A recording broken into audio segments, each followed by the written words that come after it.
Hello, everyone. It's Yogi here. I hope you're well. Happy Thursday. Well, it is Thursday. For some reason, last night I thought today was Friday. I nearly lost a day. Goodness. I hope you're well and ready for a spot of stitching. Okay, it's Thursday night and it's almost Friday for us. So clearly,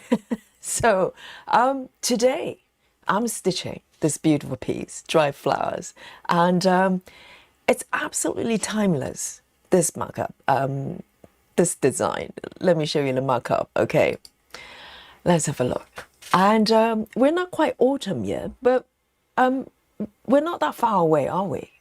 September, I think, is officially we're veering into the remaining part of the year. And this piece is fully autumn to me. It's a room where whoever this person is, there's a little cat sitting on a chair, and it's a room for creating dry flowers, and it's so cozy. And because if you think about dry flowers, they're essentially dead, aren't they? But there's a sense of hope and beauty of it all. So I love this piece. This is by Kim Jacobs, definitely one of our favorites. Her charts are not that easy to stitch, I have to say, from my experience. But I have this one, absolutely happy, and I've got a couple of others as well. And if you don't know who she is, go look her up. Kim Jacobs. We used to have a Wednesday Sal, based on her artwork, and now I still get to stitch her design from time to time, and it is just whimsical and beautiful and really heartwarming as well. So this piece I started, I think it was the year before. No, last year. I've totally lost track of time. Last year when I started experimenting on 10 stitches. And this was one of the first I did, my first 10 stitching experience. So I started from upper left there, kind of experimenting how to stitch 10 stitches effectively and happily. And also I was experimenting on the fabric count as well. And I think this piece is another piece along with the quote rim, Chiramaketi quote rim piece. They're both 22 counts. And I have experimented different stitching method, as you can see.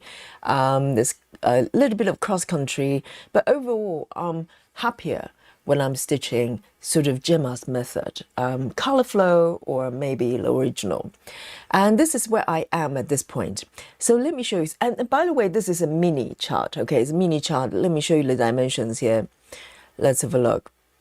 So 325 by 290, okay, and this is a mini piece, and here we go. So currently I'm at around 7.6 percentage, so not quite 10 yet, but very close, moving close to 10%. Or maybe 8%. 8% is a little bit closer. And this piece is a mini, and it's got 90 colors, so it's quite standard for Heaven and Earth. And yes, this chart is by Heaven and Earth as well. So I've just started a little sprint there, and this is going to capture a stitch count I'm doing, but I'm just taking it nice and easy.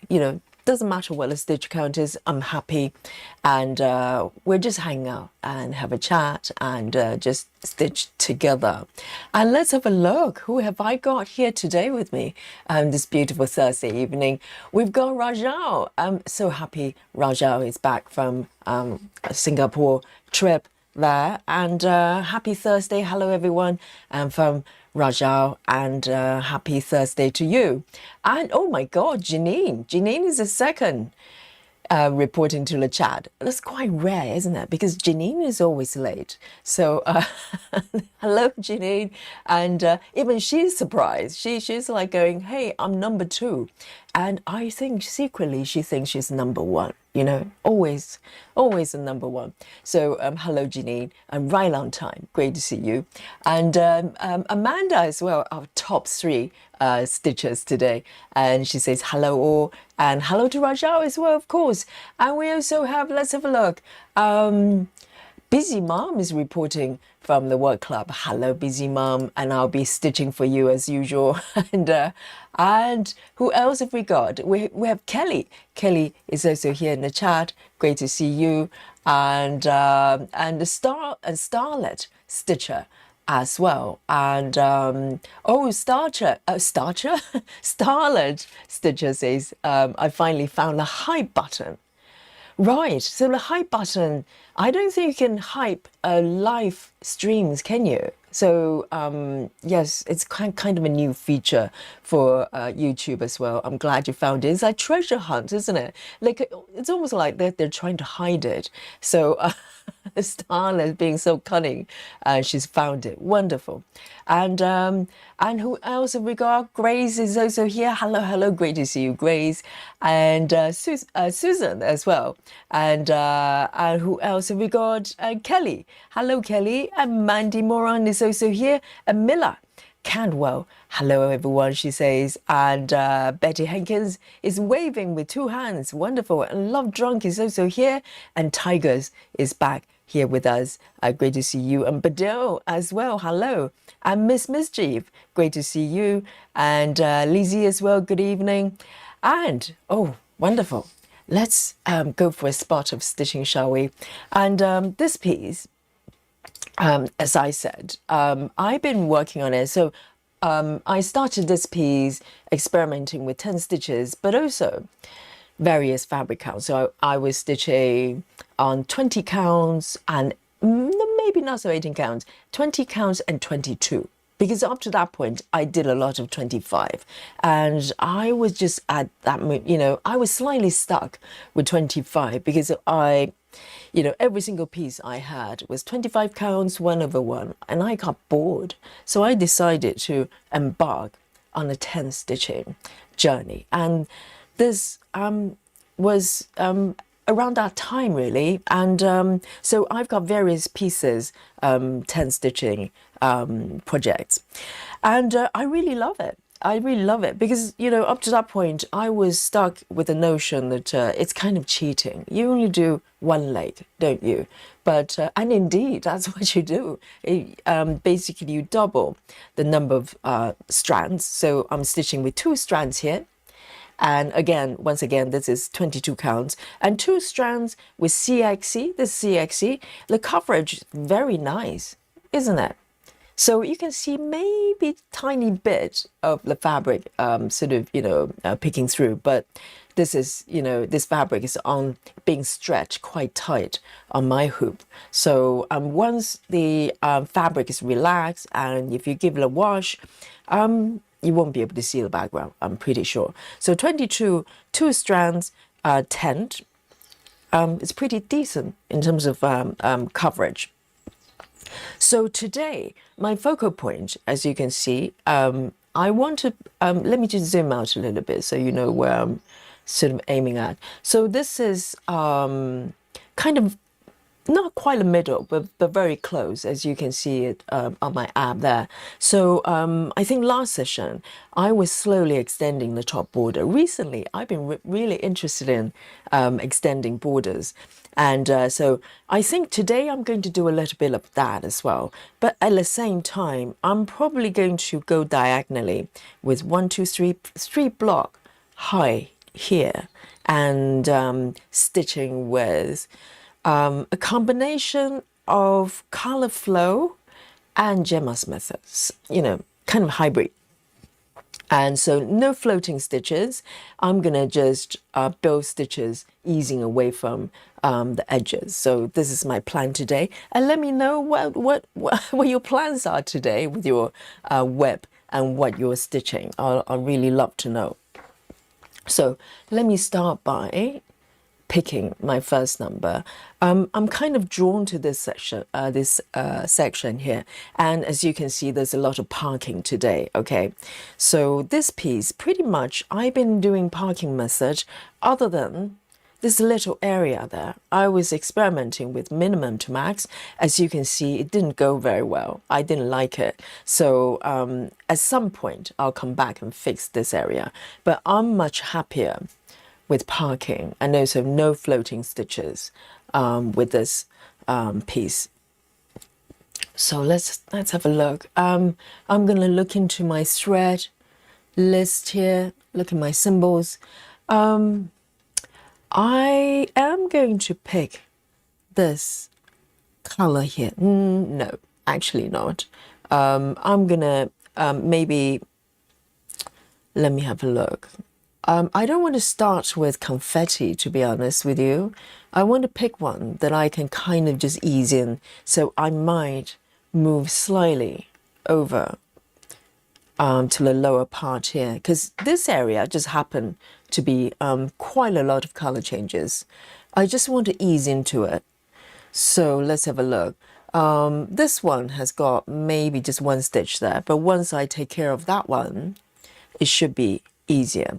So let me pick thread 168, 168. And I can't believe it's nearly Friday already. Because in my mind, weekends is not the end of the week. The end of the week for me, I'm trying to think, maybe Wednesday for some reason, probably just due to my timetable. Because Wednesday is a little bit easygoing. So for me, it feels like weekend. Let me just take care of this little stitch here. Just one stitch, just one stitch. So I'm stitching with CXC, 2 strands. Let me have a little look over here.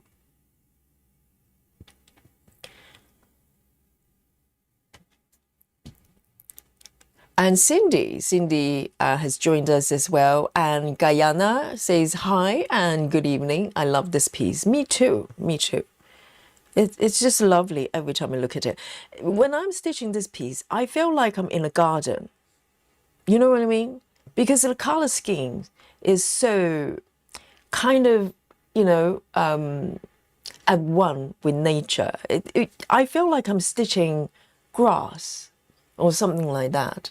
It just has that felt to it. And in terms of ending method, I've been doing this waist ending, because ending with 10 stitches is a little bit trickier. So recently, I'm quite fond of just leaving a little tail there and then cut it off as I approach them. So 168.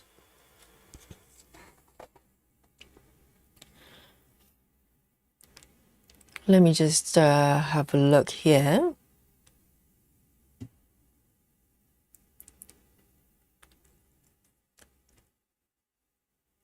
And Mandy, have I say hello to Mandy? Mandy Moran is here.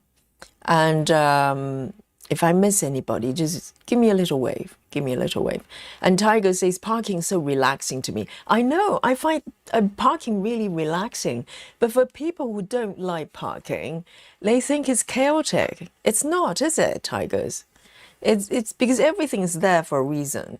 So, and all the threads, you know, instead of starting a new thread, having to pick a new thread every single time, these threads are just there waiting for you.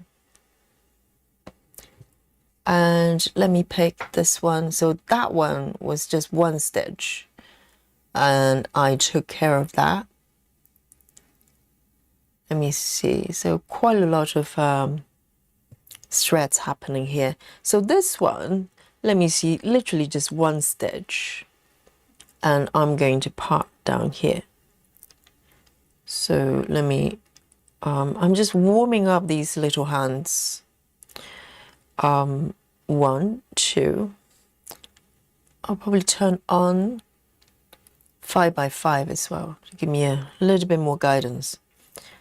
1, 2. There. I'm going to park.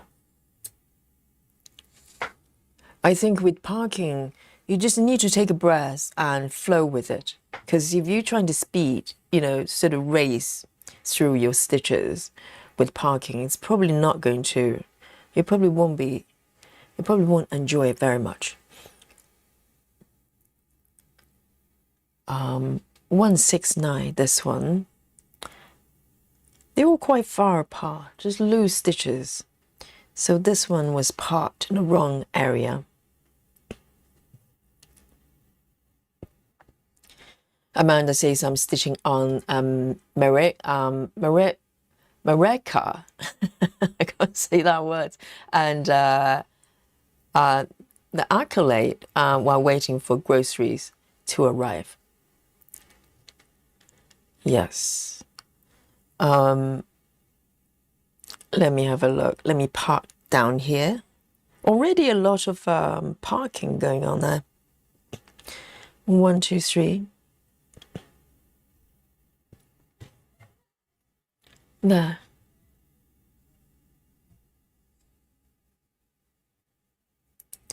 Lynn, hello Lynn. Lynn says, hi Yogi, Cynthia, and fellow stitchers. Hope you're well. Hope you're well as well, Lynn. Good evening. Janine says, I started a new one. Oh, that's breaking news. Janine has started a new piece, and it's called Moonwood Sanctuary. Sounds very mystical by Stitches. So what? It's SSL design from Etsy. And on a new fabric, 18 royal canvas. 18 royal canvas. What is that? Is it stamped? A stamp kit. What's royal canvas? 18 count.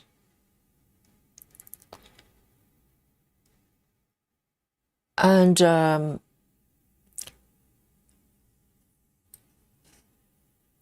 SSL design from Etsy.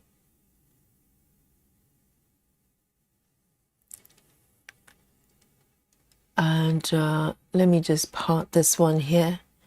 What? What's happening here? Hang on. Two stitches. Am I dreaming? Hang on. No, there are 2 stitches. How come I did not see it? This one, hang on. 1, 2. 2 stitches here. Already I'm confused. A44 I'm stitching. Let me zoom in a little bit. I just love these beautiful colors. It just feels like I'm weaving with straw or something into some sort of basket. I always feel like that when I'm stitching this piece.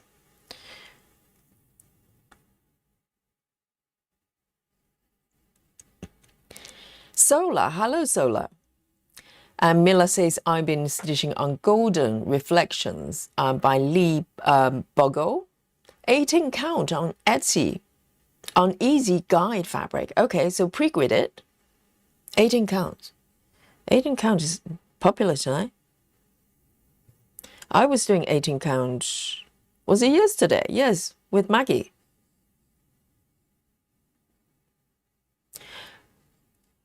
And let me see if I can park it down here.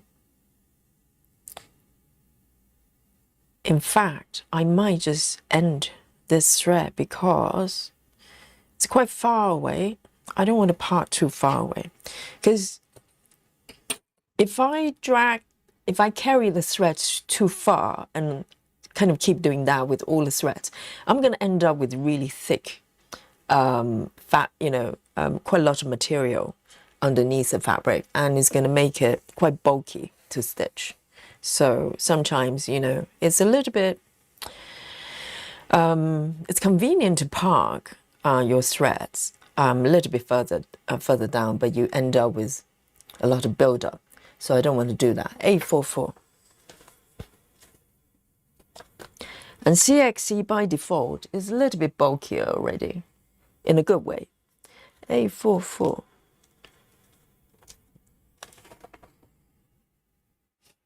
And guys, did you see somebody yesterday? We're talking about head cheese, and I thought I dodged the bullet. I didn't Google, I didn't do anything. And lo and behold, someone posted it. I think it was Alec posted a picture. So I had to look. Oh dear. It was special. Look away, look away. Just browse very quickly.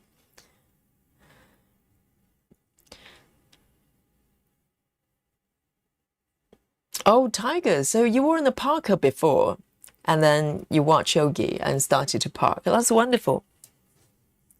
Because parking is, until you try it, you probably don't know whether you're going to like it. If you're just watching, other people parking, you probably go, well, how do you figure out where, what all these threads are and what they do? But when you're following the method methodically, it makes a lot of sense. Oh, this is not a ninja.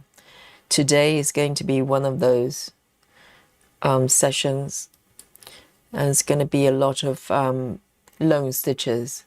So 931, and I find it so relaxing.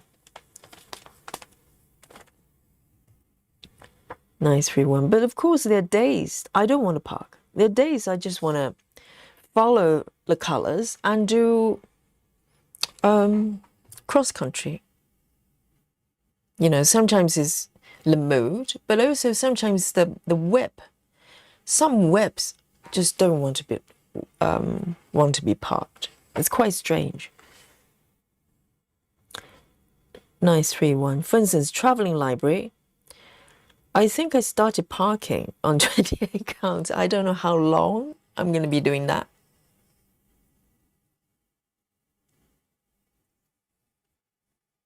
So let's say there are a lot of advantages to parking. The threads already right in place, no counting.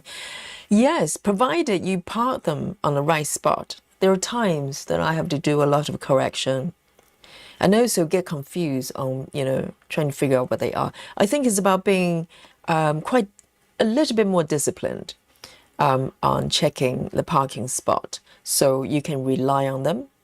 And sometimes, very often, I would start off really well, but a lot of times by the end of a session, if I get, a little bit tired, I get sloppy. And sometimes I just end up with parking spots. They're not correct. So that can create a little bit of problem. But if you're quite, mindful and quite disciplined with checking location, you can literally use them, well, I think you could, absolutely use them as reference point if you can trust them. And it makes spotting, the stitching spots a lot easier. And also, like Sola says, you've already got the threads waiting for you. 931, and it saves a lot of ending threads, isn't it? 931, 931.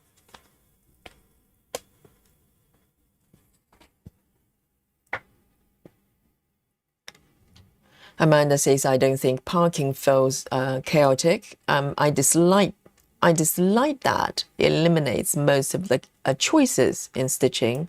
I get to stitch whatever I want, whenever I want. Parking is fascinating to watch, though. Yes, I think Amanda tried parking. So you're not going to continue to do it? Because the other day, I remember Amanda actually posted a web where she was doing parking. I mean, parking's not for everyone. I don't know whether there are some sort of I don't know. Maybe some people are just more wired to work like this, and some people just not. They just don't want to do it. It just doesn't make sense. Maybe there's some sort of, I don't know, divide there, other than just preferences. 161.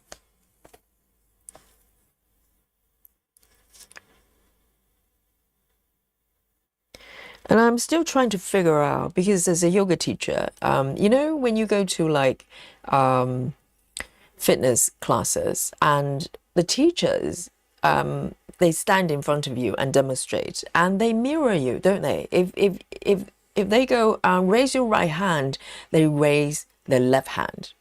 they mirror what you do. So you can just look at them and do the same side as, instructors do. I can't mirror. I can't mirror. When I was getting trained as a yoga teacher, I remember that really worried me because I thought, well, I'm probably the only yoga teacher that doesn't know how to mirror. So I'm going to confuse the students a lot.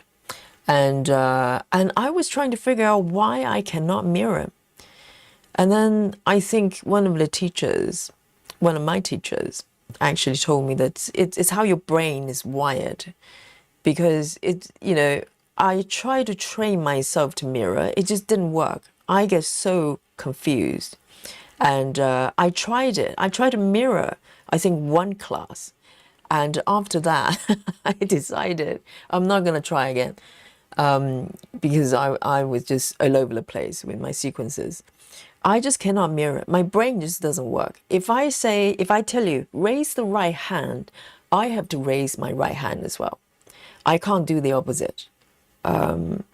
So I have come to terms with that, and I have not had problems teaching. I just instruct the students and tell them that I'm not mirroring, so do not do the same side as me, but listen to me, listen to my cue. If I say left, raise your own left hand. And it's fine so far. But there's only one other teacher that I have come across. I noticed he did not mirror. So I think, we're probably wired the same way. And I think parking maybe is a little bit like that as well, because it requires your brain to kind of, process what you're looking at in a different way. I don't know. It's very interesting. Because some stitchers, they're very open-minded, like, Amanda.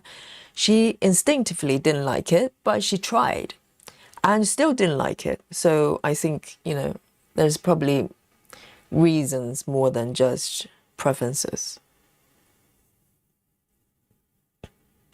Hi, L8 Bird.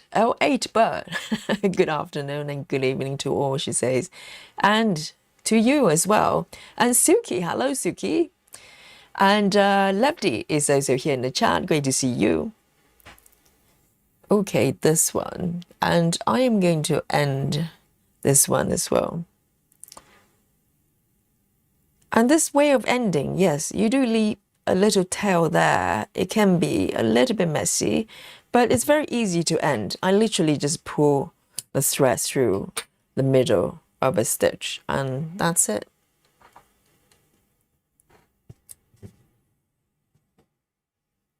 Okay, so that one's done.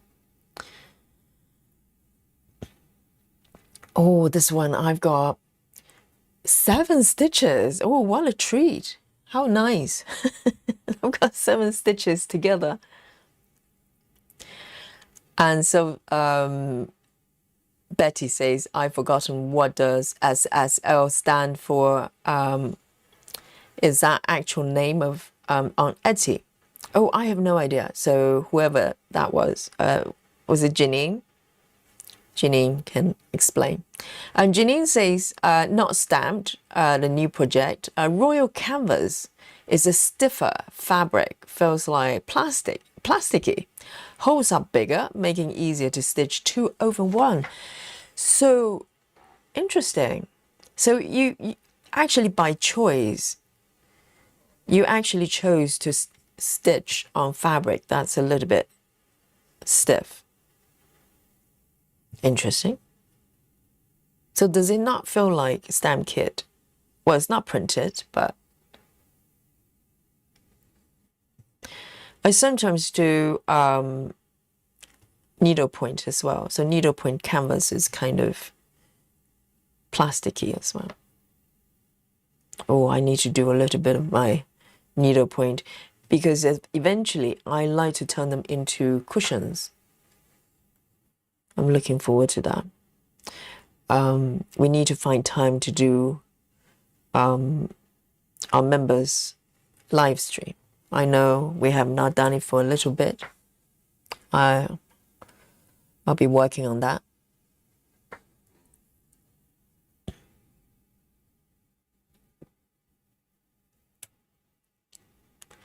And Bird says, I'm stitching the Governor's Our Lady of the Gate of Dawn.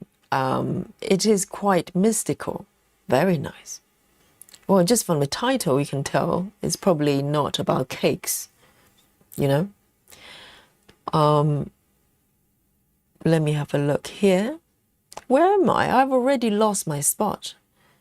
I was here. Am I? It's rhetorical. Over here and here. Right. Let me have a look. I'll try not to be too ambitious because I'm going to get lost. So let's have a look. Okay. I'm kind of thinking maybe I can make it top down as well, because this, you know, it's quite a long distance. I like diagonal stitching, but maybe I should going top down. It might help me a little bit, because at the moment I'm kind of looking at this whole length and trying to spot where I am and struggling. Let me try this. All right. Let me see if I can make it work. This bit is a little bit confetti. Why don't I pick this one? Okay, 3862. 3862.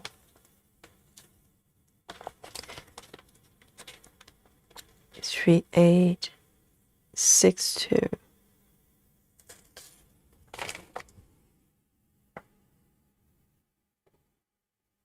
Jeanine explains SSL Designs. It's Sophia Salsa Love. And she's got a YouTube channel as well.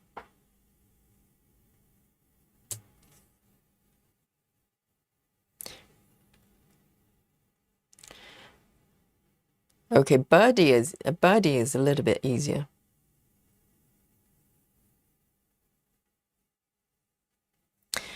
Miss G says, I guess I need to get the bottle out of where am I drinking? Yes, if you're into the drinking game, where am I? Drinking game. Today is your night, okay? Today is your day, because I'm probably going to say a lot of that today. Because, you know, if you look at the colors here, they're so blended, aren't they? There's no clear sort of definition, so it's very easy to mistake where you are. I mean, it's bad enough normally already, but I know. Cheers.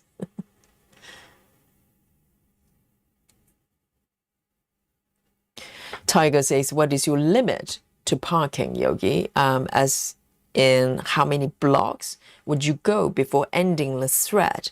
Oh, good question.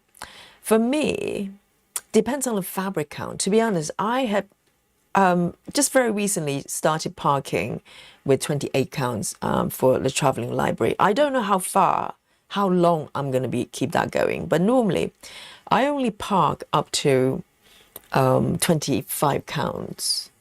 Yes, and for 25 counts, I feel comfortable parking probably about a block and a half. If I'm stitching single strand, so if I do 1/1, right, 25 counts, I'm okay to park about a block and a little bit. So maybe about up to 15 stitches. But with 2 strands, I'm a little bit more conservative because, as I said, particularly with CXC, if you start to carry your threads everywhere, even for just 10 stitches away, like a block away, you probably will create quite a lot of build-up underneath, and it makes it sort of not as nice to stitch.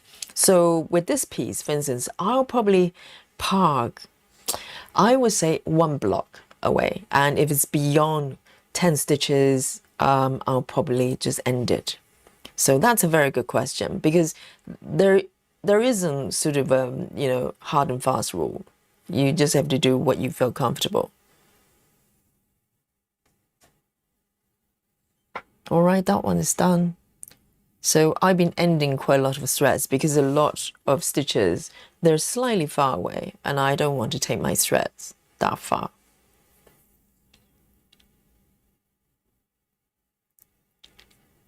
Guyana says, your way of stitching this piece always gives me a watercolor feeling. Yes, I think this piece, in terms of the style, the art style, is very kind of washed out, really kind of, you know, a little bit dreamy. I don't think this was watercolor per se, but I totally know what you mean. It's kind of pastel, you know, that kind of felt to it. Yes, it's lovely, isn't it? 315. And I always felt like I'm stitching grass because, you know, look at the colors here. It's like, you know, dry grass in autumn. 315. I think this piece is just perfect for parking because you get to enjoy looking at the past threads as well.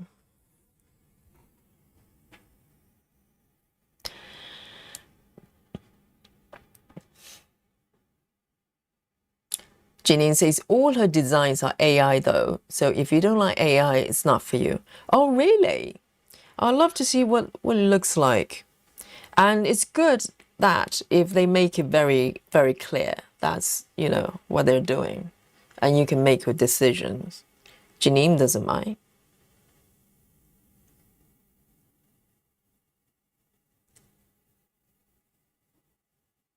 One, two, three, four. Sola says, I'm too slow to park. I like the look of it better. Yes, I mean, watching people parking is also very enjoyable. I love watching people park. And I get to kind of guess where they're going to park, that kind of thing. You know, this element of almost like watching a sport or chess game. So this one, for instance, there's no other stitches nearby. So I am going to end it.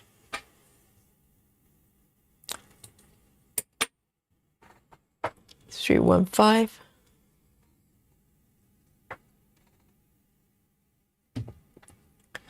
Amanda says, I also feel like I don't carry my floss far enough away to make parking worthwhile. Would use it again if I thought it would help with the piece, but my brain doesn't really seem to work that way. Yes, I think it's probably to do with, you know, your brain. You know, everybody's wired differently.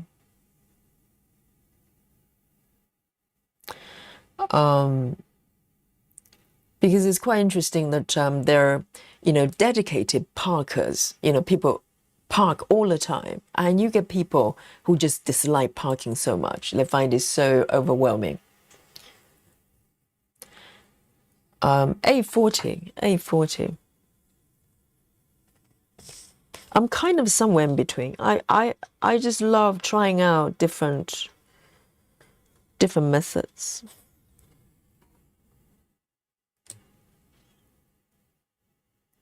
And I think if you park block by block, for instance, you don't have to park too far away. You literally just park at the next block you're going to stitch, and then you prioritize them based on how, you know, which one, which block you're going to get to first.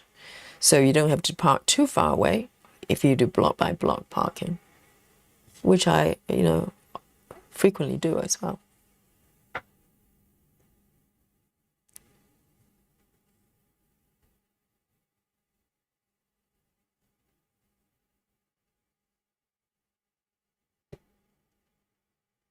Ah, okay. Janine says this is actually needlepoint fabric with smaller holes. I get it.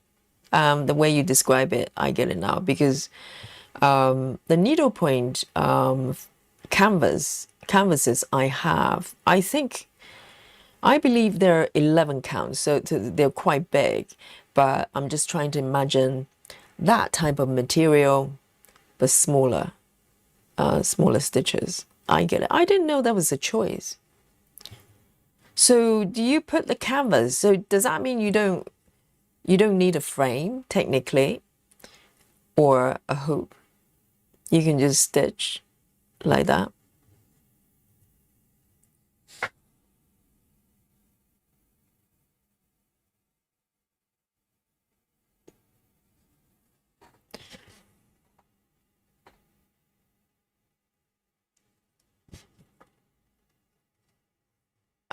There are two over here.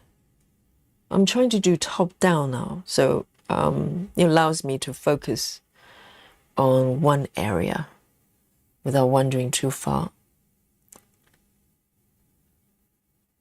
Just one stitch, a lot of single stitch.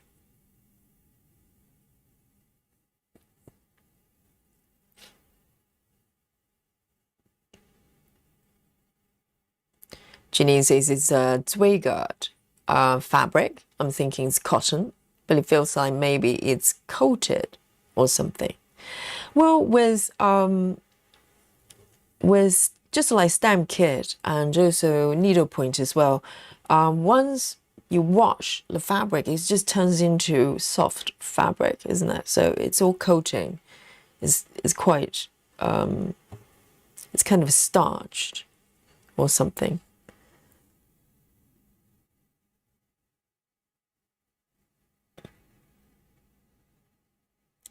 Very nice. The next one is 640. 640.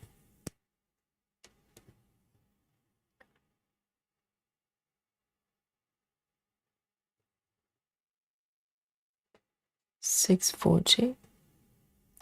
I'm trying to think whether I should park over here.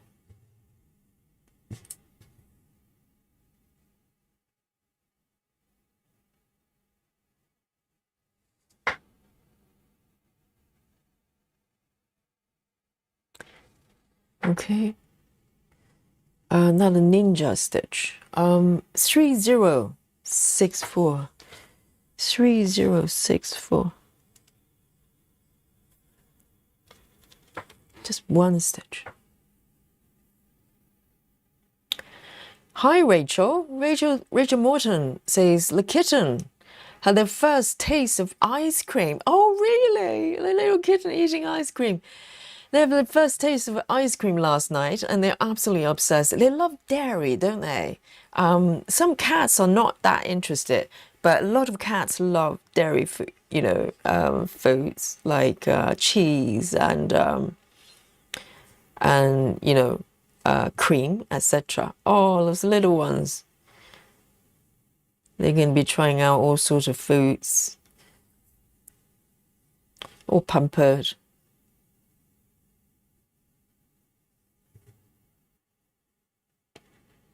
Let me do a pin to start.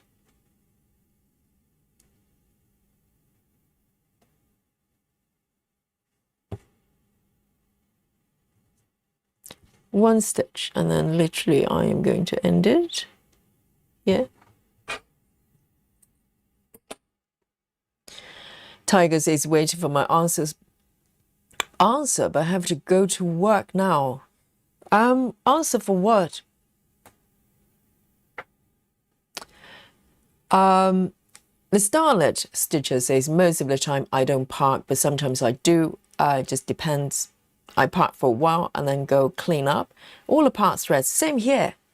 I just, switch back and forth, back and forth. I remember when I first started parking for the first time, and also stitching, full coverage projects for the first time.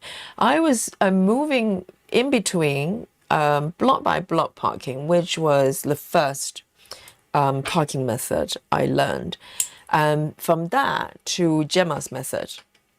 So I would do block by block, like a staircase, right? And then I'll try to smooth out all the edges and stitching Gemma's method, and back and forth. And it's fun because sometimes, you kind of, or sometimes later on I learned how to cross country, and I mix cross country in a method as well. But yeah, just... it's part of the fun to transition into one method to the other. It's like moving into a new, chapter, and then back and forth.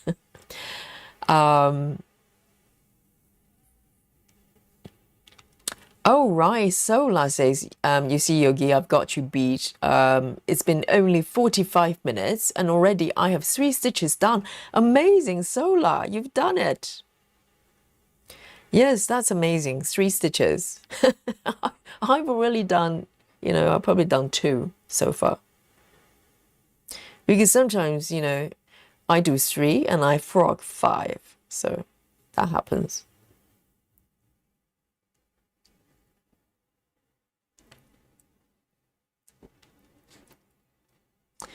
Betty says, I'm trying to figure out, trying to decode Betty's Morse code here. I think Betty's trying to say it would be boring watching me park. I just park a 10-stitch, I park a 10-stitch block and a 10-stitch column. 10-stitch column. So just 10 by 10 block. But I park a color no more than 12 stitches away. Is it block by block parking you're describing here? I wonder. It's the Morse code from Betty.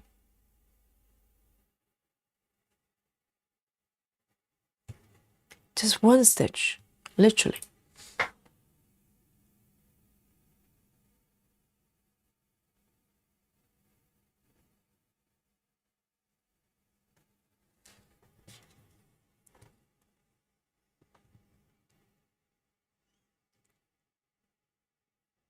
So Ginny says, I don't think this canvas work well in a hoop. I have in my painting fairy frame. I think frames are probably better for that kind of canvas because you don't want to squash the canvas too much, do you?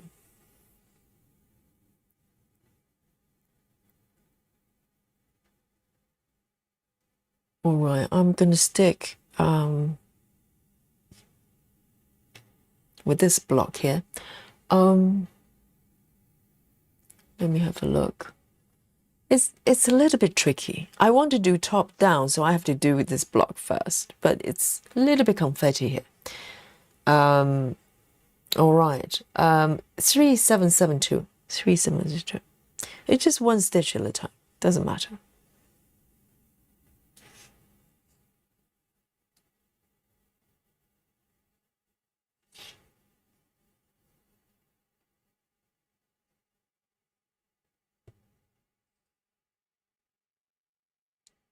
Sola says you can get all sorts of needlepoint canvas. I have 5 yards of 18 count 100% cotton Swagger mono needle canvas, needlepoint canvas. Why would you get that much sort of needlepoint? Do you do a lot of needlepoint, Sola? Is that why? Because all my needlepoints, they all come in kits, so never had to kind of kit it up or anything. 3772.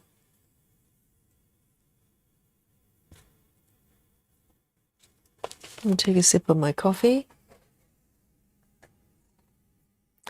Betty says I want a needlepoint piece the other day, but the price shocked me. Yes, I know. Needlepoints, you know, particularly there are a few quite well-known companies like the ones I got my kits from years ago. I check the prices nowadays. I don't think they were super cheap back then, many years ago, but now I think some of them are close to like 80, 90 pounds. So, you know, it's not a very cheap hobby.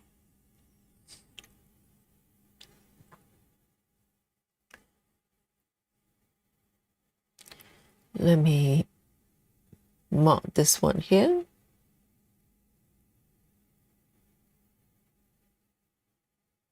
I'm kind of used to it now with Saga, but to be honest, when you're doing this type of parking and so many color changes, I would say Pattern Keeper, it's probably easier.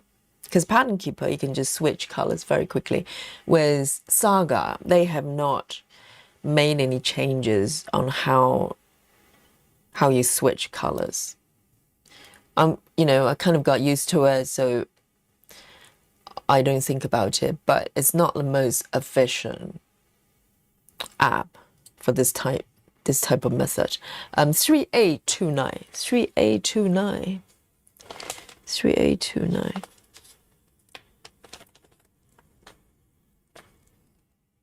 I wish, it's easy to convert progress from one app to the other if they're kind of universal. Because sometimes certain methods just work better with certain apps. Hello, Lynn. Oh, Lynn is saying hello to Ginny, and I thought, well, yeah, I'll say hello to Lynn.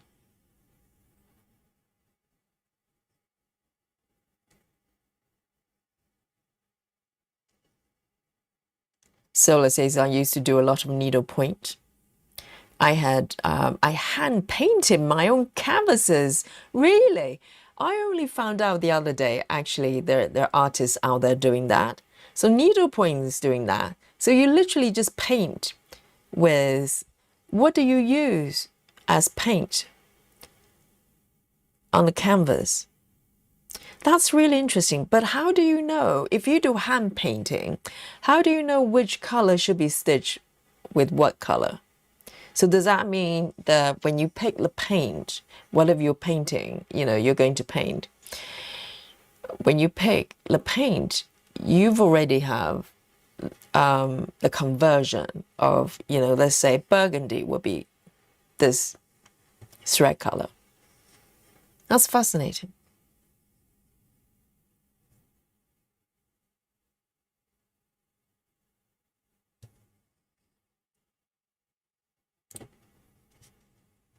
And there's a lady on my Instagram, I can't remember her account name, but she does kind of really interesting embroidery. She would just take a large piece of fabric, and she's got kind of a selection of colors. She used kind of, I don't know what kind of thread she does, and quite fine.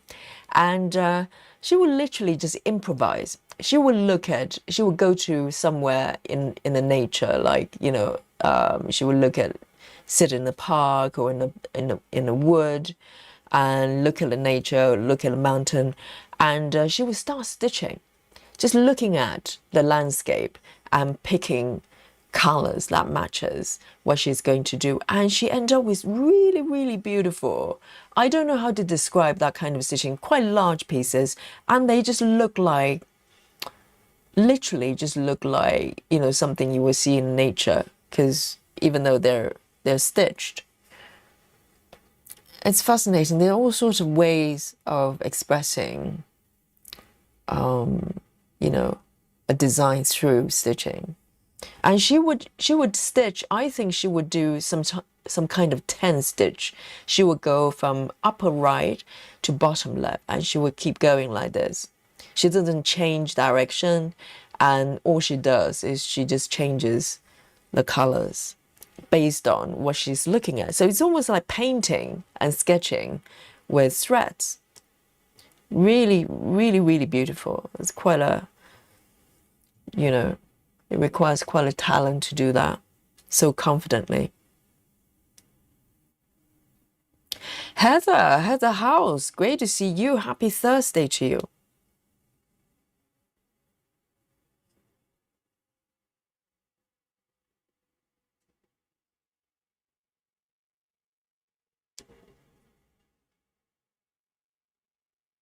Sola says, in hand painted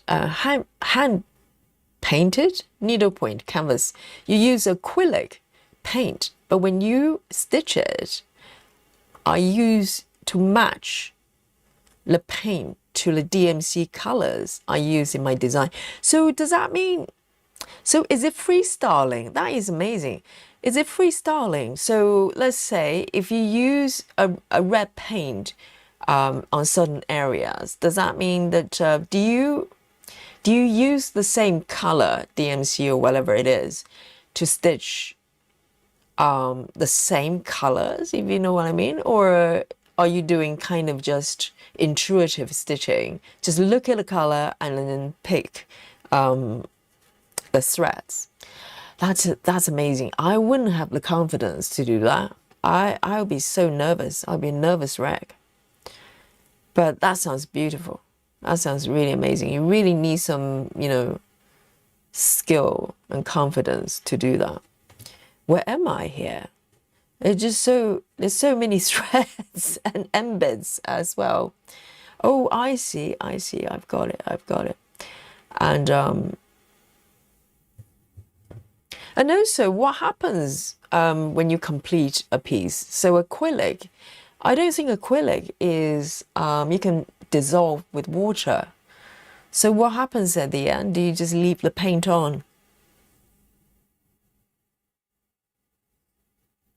Amanda says, when I was learning parking, I tried it with Pattern Keeper, Saga, and Markup RXP. Saga was the fastest. Really?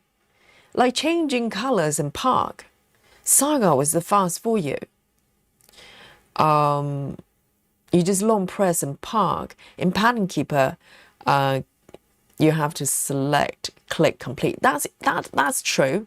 But Saga, in order to switch color, you have to lock the chart before you select the other one, because otherwise the colors won't highlight, the borders won't highlight. You have to, press a button for the stitches to be highlighted. So I find that part is kind of slowing things down and a little bit tedious.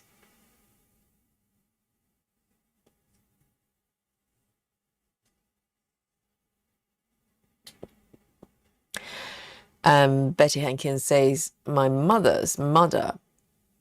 grandmother could embroider birds all the time. They were so lifelike.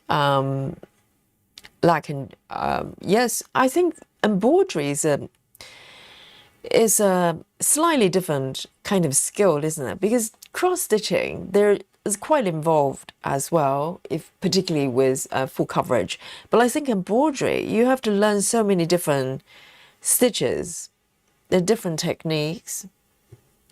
And I did a little bit, dabbled a little bit from time to time in the past.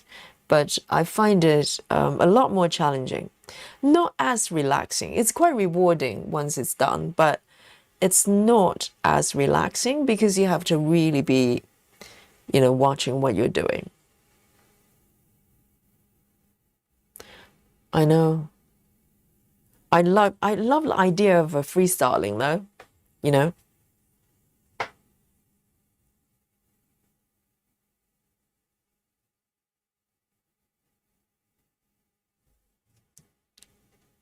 And this one's 645. 645. Hello, Natty. Janine says, I think parking is easy in Saga too. Really? I'm so surprised. But Janine, how do you feel about color changes? Because the parking itself, yes, you can just long press. That's fine. It's the color changes because particularly with cross country, for instance, you can probably stitch for a little bit before changing colors, right? Depending on how far you travel.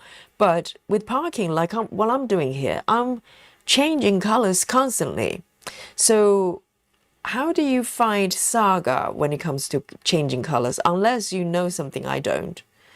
Because for me to switch color, I have to uncheck that little button on top to disable the highlighting, unlock my chart, and switch to a different color, tap on a different color, and then lock the chart so I don't mark.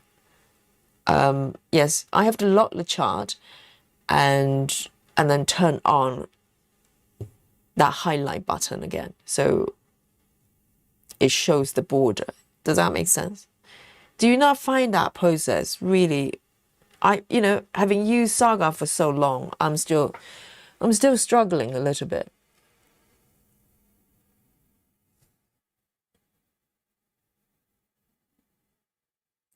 And with Pattern Keeper, parking is just double tap. You can create a shortcut to do that. So for me, that's not a problem. 3787. 3787.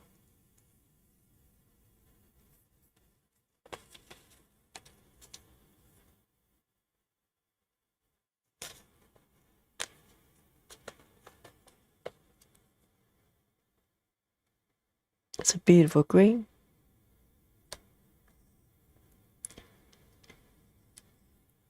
$3787. Oh, I love this color. So earthy.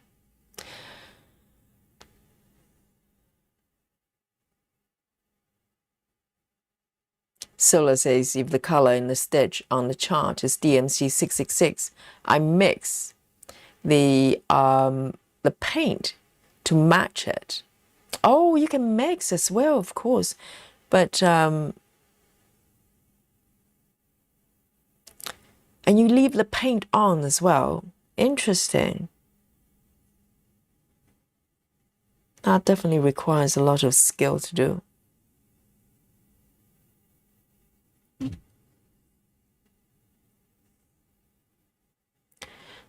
Solar says I supplied the chart along with a hand-painted canvas so the stitchers would know what colors to go for. So you did this professionally for other people. That's amazing. I didn't know that, Solar. Wow. Are you still doing that?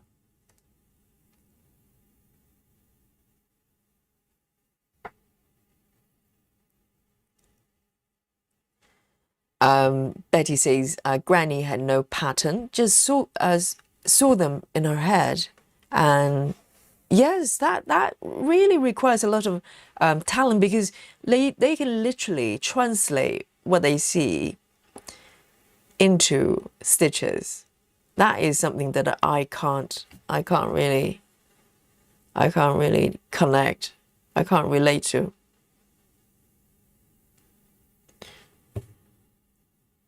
I need instruction, very clear instruction.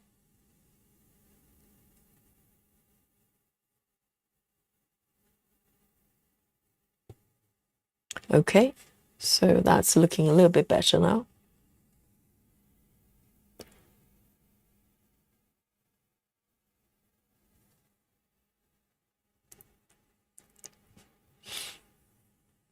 Sola says, I am a talented artist, but not talented enough. You also have to be fast. The competition is brutal. Competition for what? Competition for this type of services. I didn't know there were people out there just painting canvases. I only heard about it just a couple of weeks ago. Someone mentioned it. And I was thinking, oh, I didn't know that, because I love needlepoint. And I've got quite a few needlepoint kits that I work on from time to time. But I didn't know there were bespoke painted canvases like that.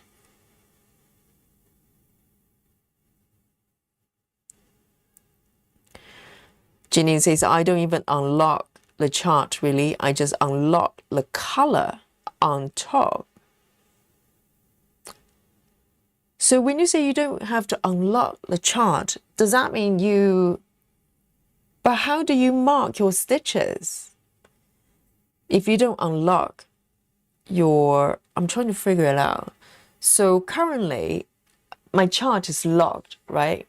If I show you, if you look at my toolbar here, oh, it's not updating. It's not updating. It probably has not updated for a while. No one noticed. Anybody's watching Yogi stitching? Let me just read. Let me just read. It has not updated for a while. Let me try again. And all right. Oh, nice animation. So as you can see, currently it's locked, right? So for me to highlight the borders of the stitches I'm looking at, I have to flick the button on top on. And if I turn it off, the borders disappear, right? But for me to change colors, I need to keep it locked in order to tap on another color without marking it. Okay, because I haven't stitched it, so I don't want to mark it, so I want to keep it locked. And if I turn on the button and highlight the current color that I'm looking at, I can't really mark the stitches, can I? I can't mark it until I unlock the chart, right? So if I try to mark those highlighted stitches, it wouldn't do it. So unless you're working block by block, you just do a color completion, you can probably get away with not locking. But otherwise, if you work in a way like I am, basically kind of floating in between wherever, I can't just I can't hit the bucket to mark the stitches, if you know what I mean. So I'd love to know how you do it without having to unlock the chart, because the unlocking is very tedious.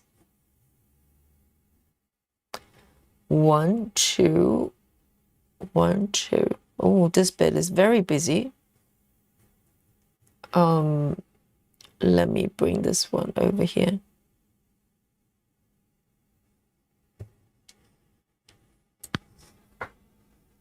See, now I have to mark my stitches. I have to unlock the chart in order to do that.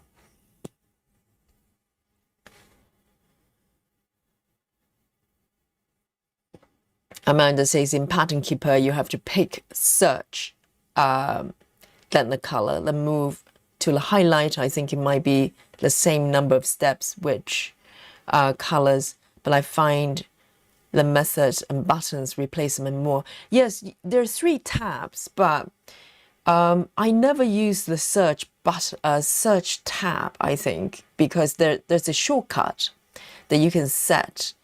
I can't remember, it's double tap. Double tap is marking, but if you double tap in, I haven't used Pattern Keeper for a while, but there's a shortcut, so you can bypass having to go to search. So there's a shortcut that you can set for parking, double tap, and there's another shortcut you can set for highlighting, changing colors, I think. I'm trying to remember. The Scarlet Stitcher says, I bought a couple of needlepoint kits by accident, not looking closely at listing.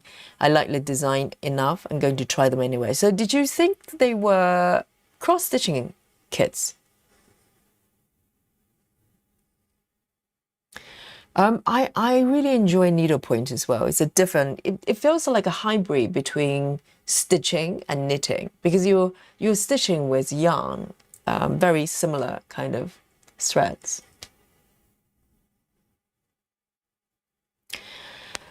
Sola says needlepoint is a bit like post-stamped cross-stitching, cross-stitch, pre-stamped cross-stitch kits.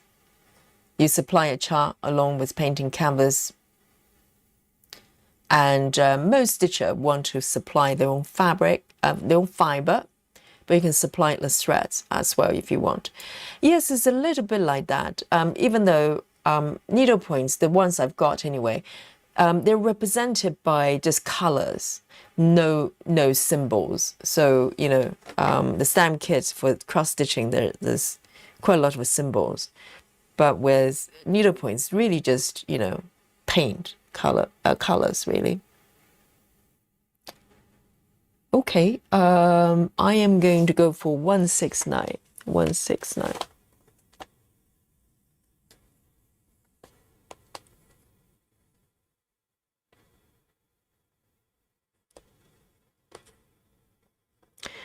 I'm trying to think, because with cross-stitching, when I was quite young, I have done, you know, bits and pieces, just tiny bits, like small patterns, etc. So I enjoy that. But for larger pieces, I probably started off with stamp kits, actually. I probably did more stamp kit at one point, a lot more than cross-stitching.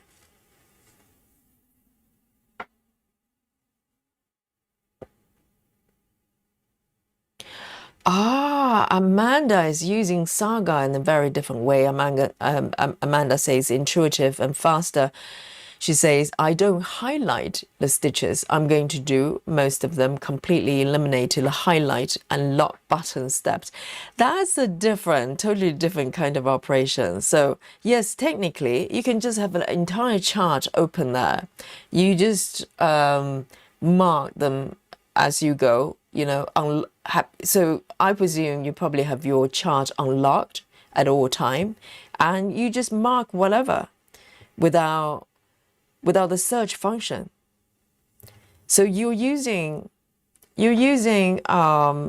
Saga like a paper chart, really, isn't it? It's a bit like that. You basically just mark the stitches. Because Amanda is an alien, she knows exactly where she is on the chart. She can do it this way because most people use apps for the search function. I remember the first time I heard about Pattern Keeper. I decided to get an Android tablet just to use Pattern Keeper because of the search and highlight function. Because that's where we spend a lot of time trying to figure out.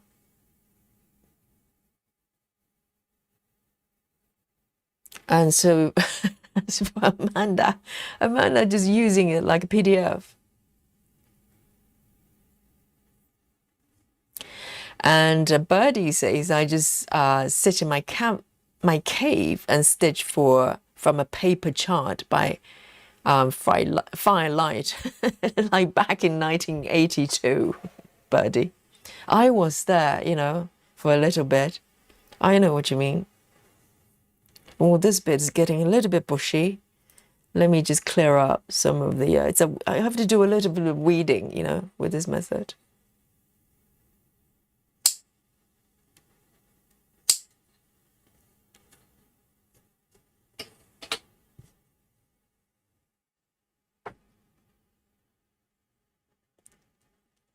And Tiffy, hello. So let's say it's a competition to design is brutal. I fancy myself a designer. I paint my own designs. So is this something that you commission to do, or basically you paint whatever you want and then sell your kit? I'm very curious.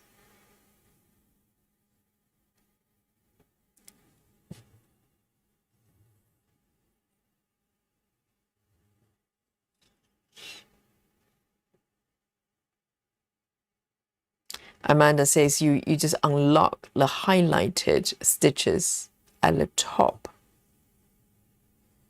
But how do you mark it?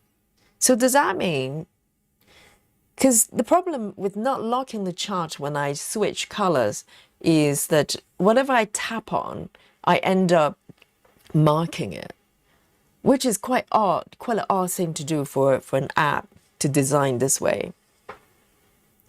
It's like if I had my chart unlocked and just focus on highlighted, you know, whatever colors I select. If I select a color, I end up marking it. So I have to lock it in order to select a different color. It's very strange.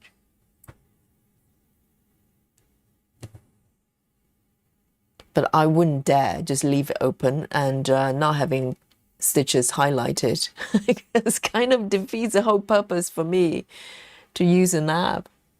I like an app because it finds all the stitches for me.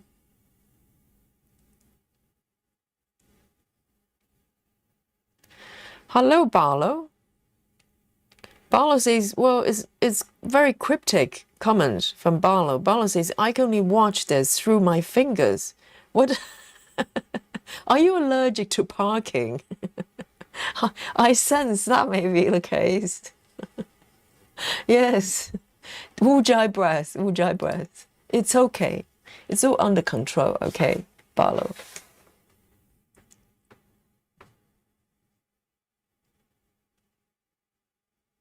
Janine says the only time I unlock if I'm stitching in a part thread and I can't finish all the selected box to hit bucket.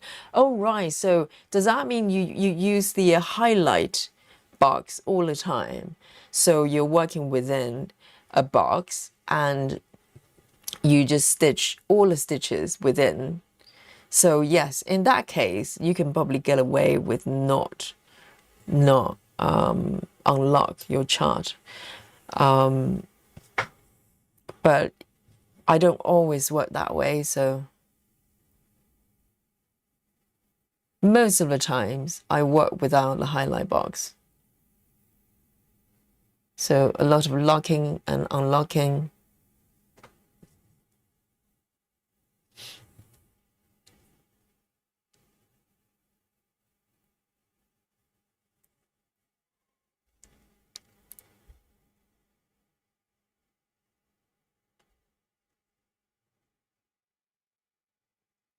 Two stitches.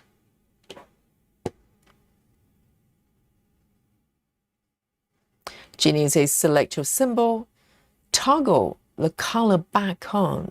Yes, the stitches are marked. What?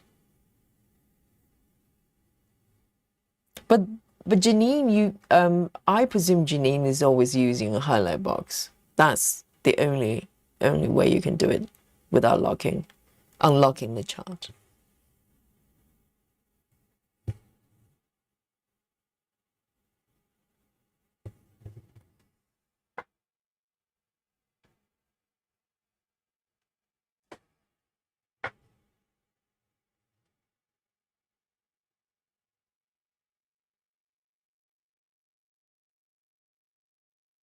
Okay, just one stitch here. I'm kind of doing almost row by row at the moment.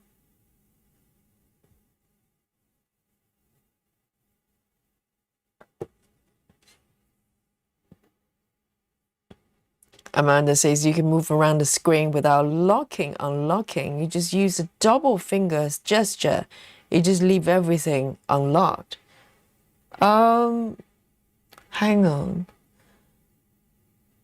But not really. Yes, you can move the screen without having to lock the screen. But in order to switch color, so let's say if I want to, so my chart is currently unlocked. If I want to switch color to a different symbol, literally, whatever I touch is going to get marked, which is not my intention.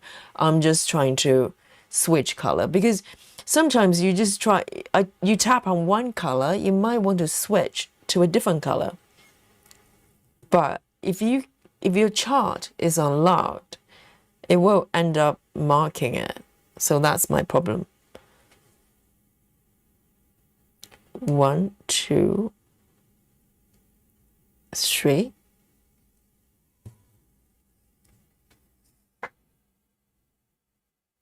It's a very strange design.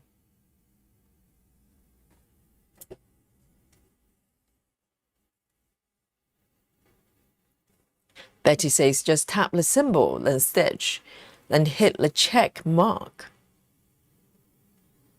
Tap the symbol and stitch. But would you have your chart locked or unlocked?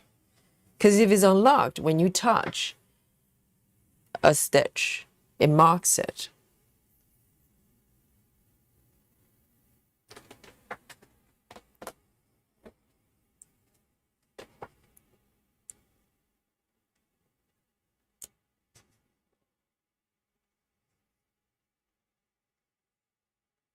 And Tiffy says, I'm embarking on my first ever counted stitch journey. I have the PDF of the chart. What app is the best? It's very large chart. So I want the best app, paid or otherwise. We're just talking about apps just now. How large is large for you? Do you know the dimensions? Because guys here, they they stitch very large charts. So, you're in the right company. There are a couple of options. They're pretty good. Pattern Keeper is kind of industry standard. And I think Saga is going to be kind of quite industry standard as well. So they're both very good. I think Pattern Keeper is Android. There's a trial period you can try. Saga, you have to buy. in order to use it. 938. 938.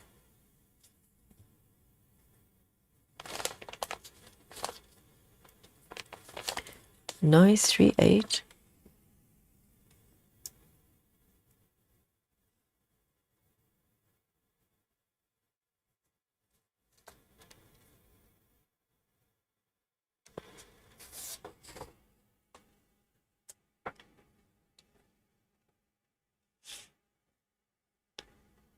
Jeannie says having the chart unlocked is very dangerous, but you have to unlock it in order to mark it.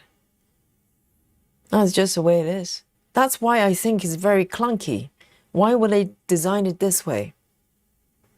Because that button on top to highlight stitches is totally redundant. There's no need to do that. When you tap on a stitch, a symbol, the stitches should be highlighted just like Pattern Keeper. Why do you need to turn on the border? For what purpose?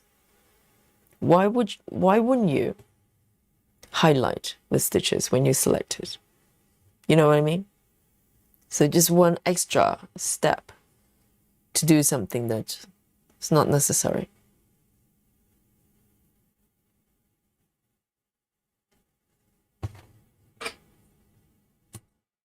Nice 3-8, just one stitch.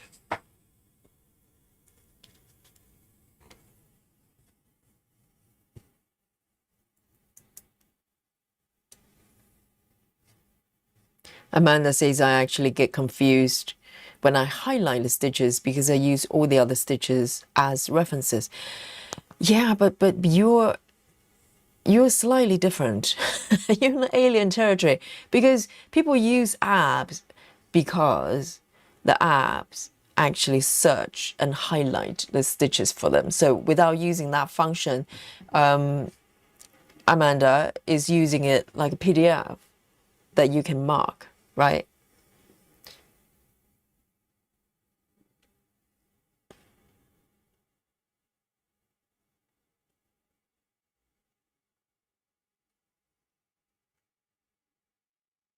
Sola says, when I first heard about Pattern Keeper, I didn't understand what it was. I thought it was a place to store your pattern. It kind of is, isn't it? It says Pattern Keeper, it keeps the pattern for you. That makes sense. You're not wrong for thinking that.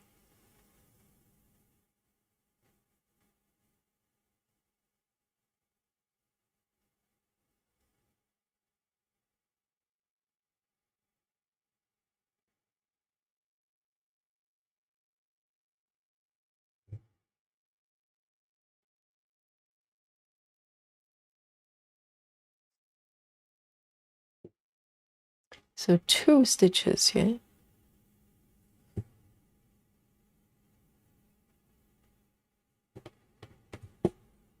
And then 1 stitch over here.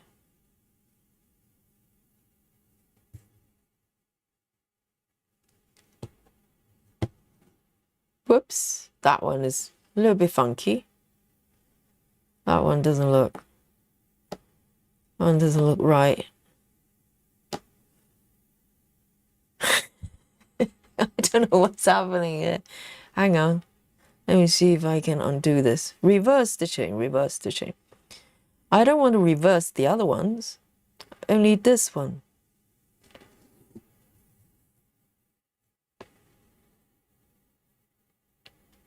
And that one.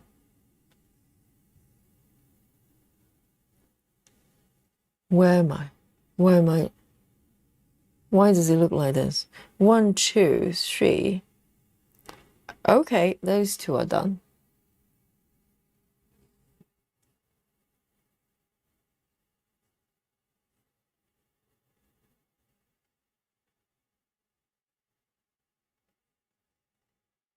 Sola says, I was trying to break into the business. You start out by building your own design inventory, but I was told over and over that my work was not unique enough, too traditional. I'm too slow. Told by whom? Is there a needlepoint master that's kind of looking at your work and go, hey, you're just way too slow. Faster. 1, 2. 1, 2, 3. 1, 2, 3. Where am I? Why does it look like this? I'm so confused. Hang on. I'm gonna fudge. I don't care. I'm gonna fudge away.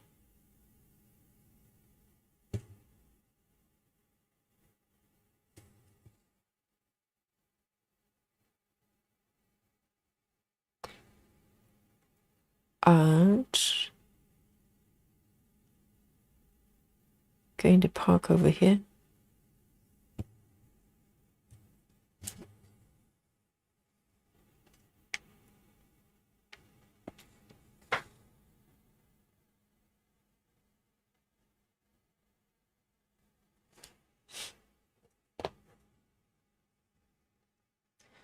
Betty says we can work on Pattern Keeper without locking, but I wouldn't dare doing that. Do you have to lock with Pattern Keeper? I have not used it for so long, I can't remember. TV says since it's my first time, only logical things to do is to pick the biggest and most impossible chart ever. No! Really, Tiffy? Guys! The one from Gecko Rouge. Tiffy! You're doing World Wanderers map. The biggest chart from Gecko Rouge. Is that the one you're doing? Amazing. Where is Nikki? Nikki's got that chart as well. And maybe Clara as well. I'm not sure. And but Nikki's got the chart only. She didn't, when she got the chart, Gecko Rouge was doing chart only at that time. Not chart only, there were options to do charts only. I don't know whether there was chart only, but that chart is huge. We're talking about millions of stitches. Yes, Tiffy, I like your style. It's the first time you do cross-stitching, large-scale cross-stitching, and you pick the largest charts that I know. I'm sure there are probably bigger ones, but I think that one is huge. Huge. Yes, Barlow, isn't it? It's the size of a bed sheet. It's a double king-size duvet. And what count are you doing it on? Do not tell me it's 14 counts. Dear, oh dear. I like it. I like it. I like your style. Why not? Start with a bang. You know, forget about like a minis and you know, the smaller pieces. They're for girls, you know. Just go for the biggest one. I like it.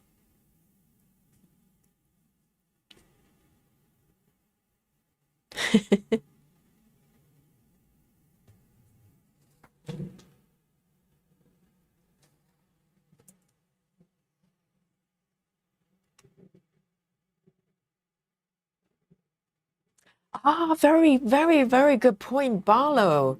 Yes. Barlow says to Tiffy, who's embarking on that huge chart from Gecko Rouge, she says, look at the very early episodes of Cross Stitch Smiles, if you get a chance. That's how I discovered Gecko Rouge, actually, through Cross Stitch Smiles. She's a big Gecko Rouge fan. Majority of her projects.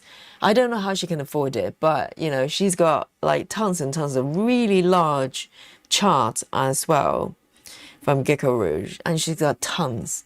So if you want to see, I don't know how far she's gone with that one. I think she restarted a few times, but yes, that would be a very good channel to watch.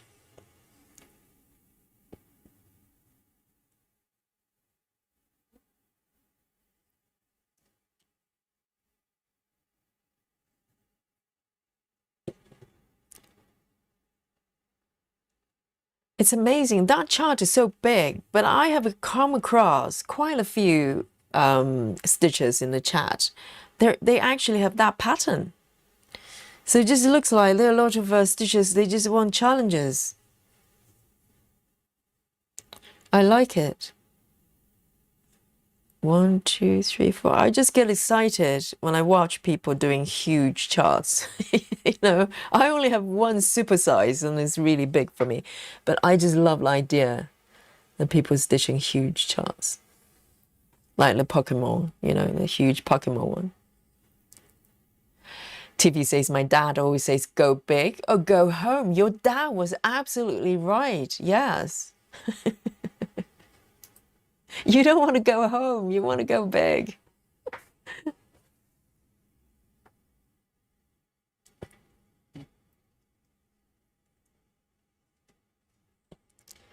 Amanda says, some of us don't want the stitches highlighted. Who? Who other than you? We want the stitches highlighted. That's the whole point, Amanda. Have mercy on Yogi, okay? I use the app for that purpose.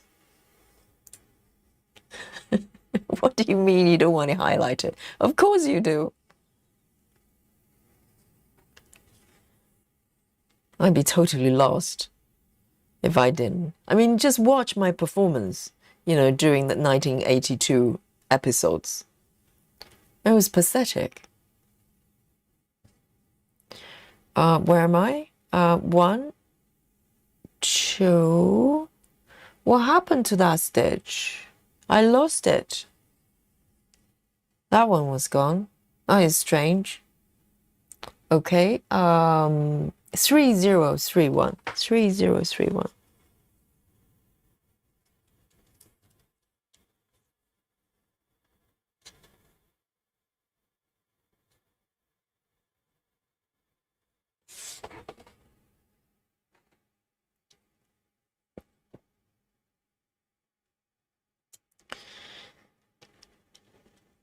Cindy says, I like your two designs, Yogi. Thank you, Cindy. And they're being charted by Rachel as we speak. So I hope they'll come out really good and you'll enjoy them. Thank you, Cindy. Sola says, Teresa Little Stitcher posted a YouTube video on Pattern Keeper and I ran out to get Android tablet immediately. Oh, right. I remember watching some tutorials as well. I can't remember who actually. There were a few, not that many, but there were some official ones from Pattern Keeper as well. And to be honest, as soon as I heard the search and highlight function, I was sold. I just knew I had to get it.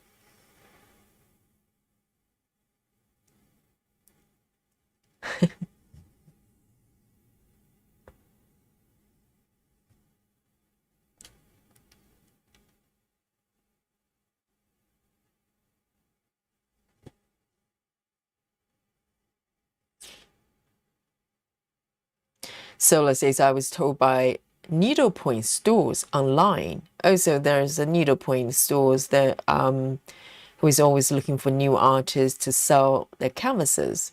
They told me that too. Right. So I suppose, I mean, if it's a commercial production, they probably want efficiency, so they have more, design to sell. But does that mean that do you repeat the same design from time, and create a whole bunch of them, or do you kind of freestyle with each piece? I wonder, because it's all hand operation.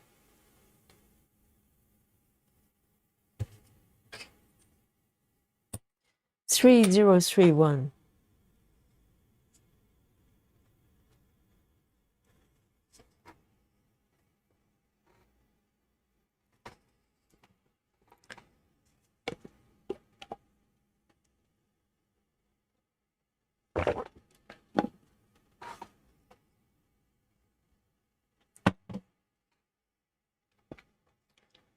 Betty says by locking, I mean, so you can mark the stitches as you go. But if you lock your maps, you can't mark anything, can you? Are we talking about Saga or Pattern Keeper? Oh,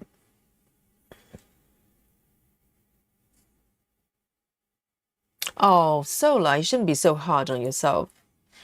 I think for vendors, if they sell this type of hand painted things. They probably just want a lot of them so they can sell them, have more products to sell. But sometimes, things take time. Like me, my recent pieces taken 2 months just to create one piece. That's just the way it is. No AI intervention, okay? I declare. Every single element is hand drawn, okay? 1, 2. And that's just the way it is. That's just the way it is. 2 stitches, 2 stitches. And Tiffy, I don't know if I missed it. What fabric count are you doing? Because with large projects like that, I think the last time I checked from Gecko Rouge, they only do it up to 25 counts. Can you even do 18 counts or 20 counts? I don't think they have 20 count option. They normally have 28 count by default for all kits, and you can select 25 counts. Some designs, smaller ones, I think you have the option to go 14 counts. I don't know, maybe I was imagining it, but there are not that many options in terms of fabric count. You can't go 18 or something, or can you? Or 16?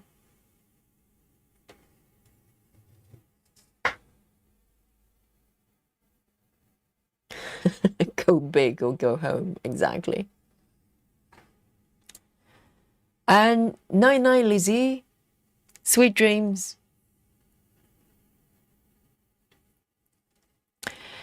So Tiffy, when you say it's your first counted, what did you do before? So you've never done counters, cross stitching, even small pieces. So were you doing stamp kits?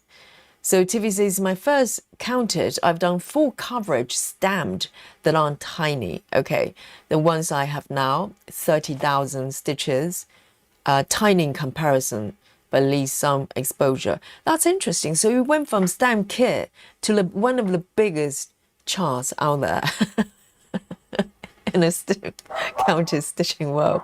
But ultimately, yes, it's huge. But at the same time, you're doing one stitch at a time, to be honest, right? Whether it's 5 million stitches or 30K stitches, you're doing one stitch at a time. Even though stamp kits are, in terms of the way you work with it, it's different from counted stitches. Other than that, one stitch at a time. And Tigers is putting together a cat tree. Oh, the cats are going to be thrilled.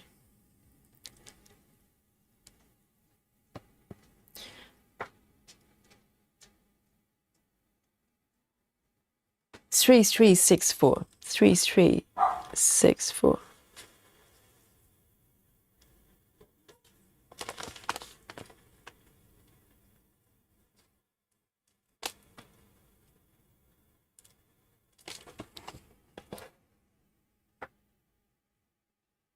Oh, Lizzie is back. Welcome back.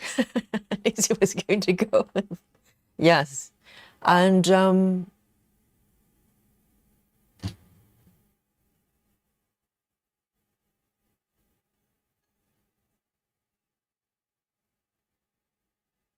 so Sola says, there's a needlepoint master. There's no needlepoint. Oh, is there a needlepoint master? There isn't. Okay, so judged by the buyers, really.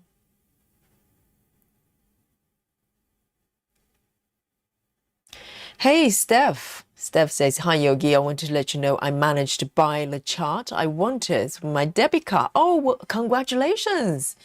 The Winter Reading Nook by Amy Stewart. I'm so happy. So what was the issue then? Because the other day we were talking about, Steph having issues with, oh, hello, Dolly. Hello, Dolly.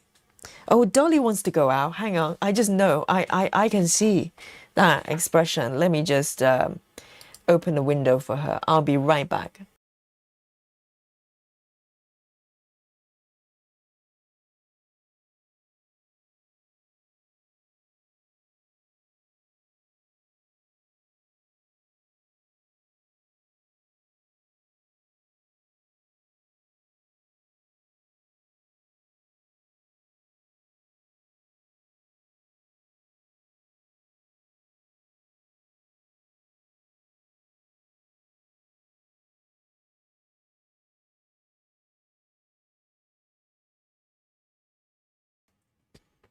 Well, now she's happy.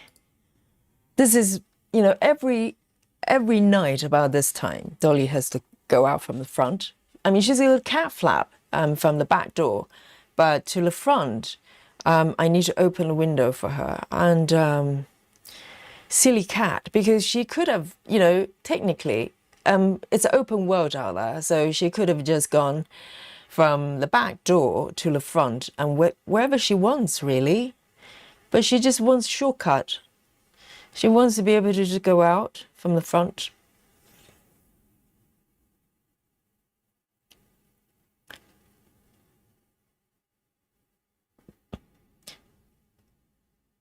And Amanda says, fantastic. Is it an app? Fantastic automatically highlights stitches. I think you will like it, Yogi. You can upload XSD and XSP files of your own. Is it an app? I've never heard of it. Is it on iOS or Android?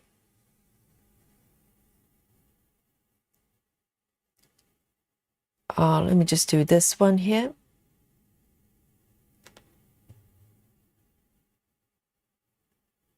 Just one stitch. There's another one.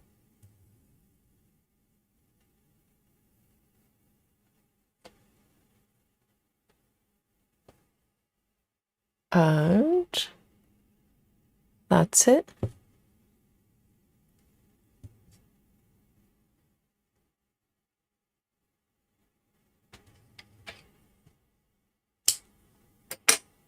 Three, 3, 6, 4. 3, 3, 6, 4.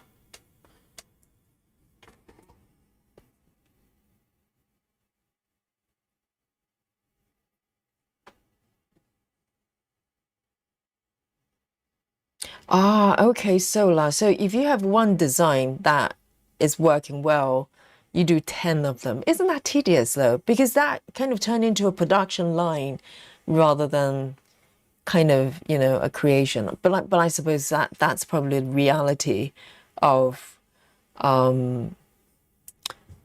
commercial production.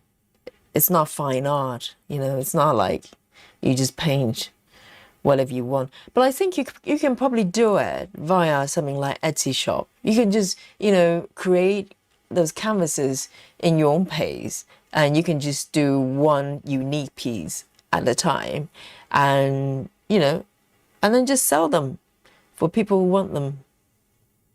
I think if you work for somebody, then that's different.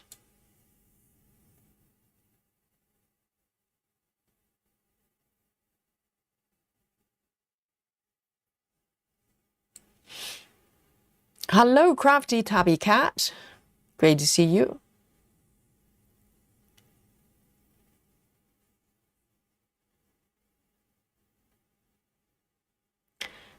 And Amanda says, Fantastic by Mareka is an app.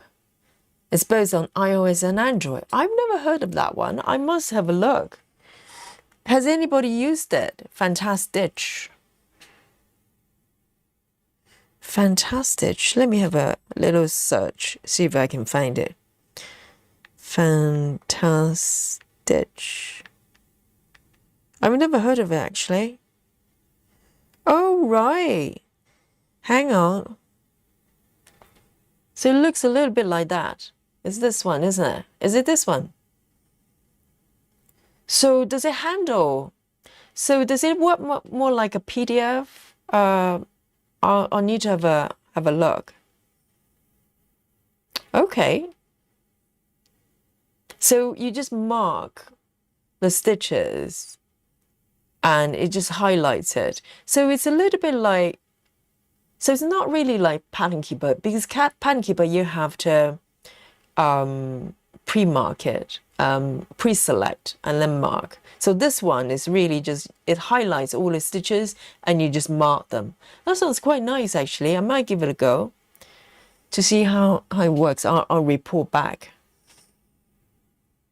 Amanda says I'm using it right now.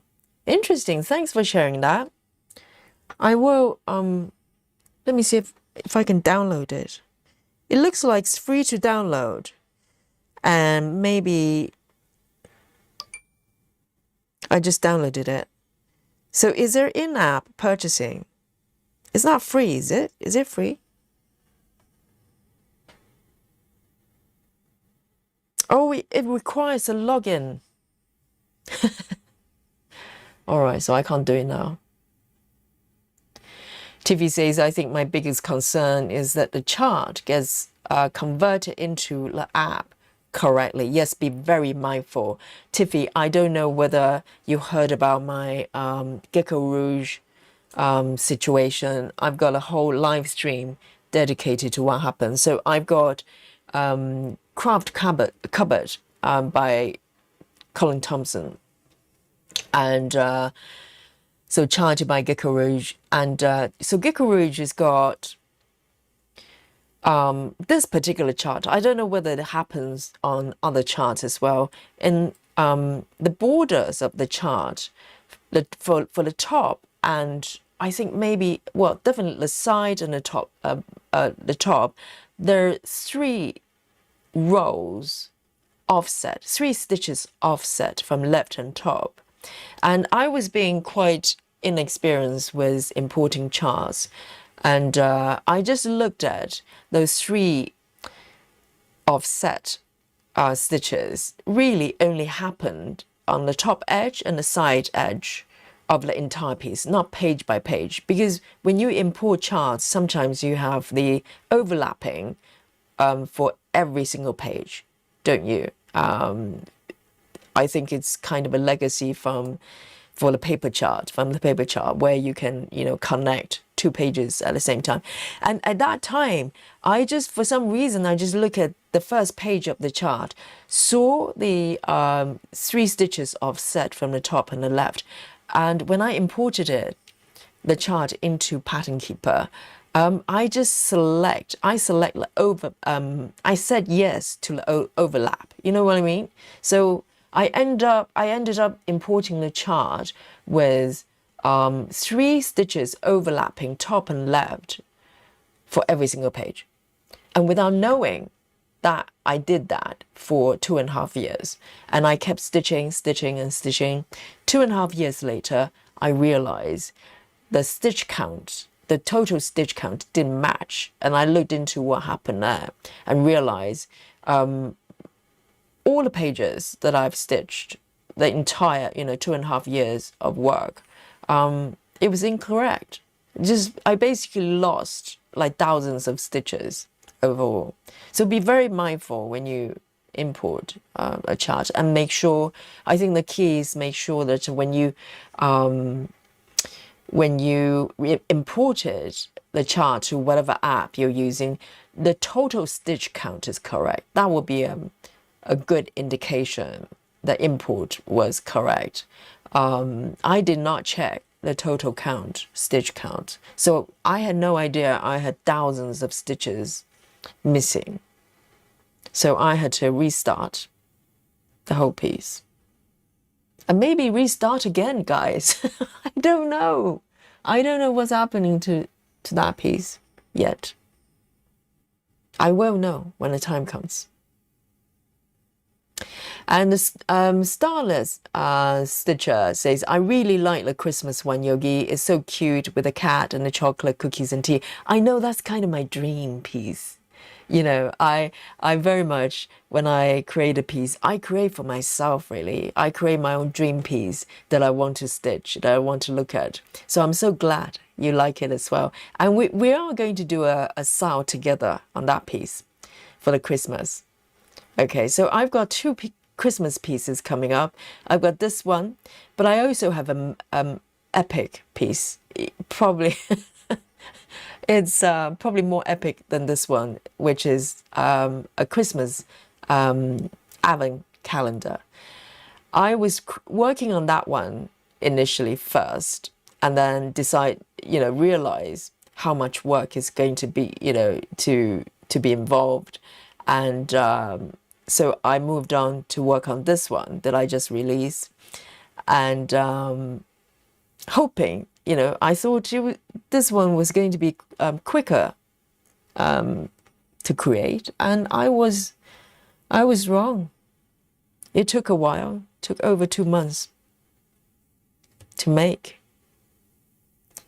But we are going to do a Christmas Sao together.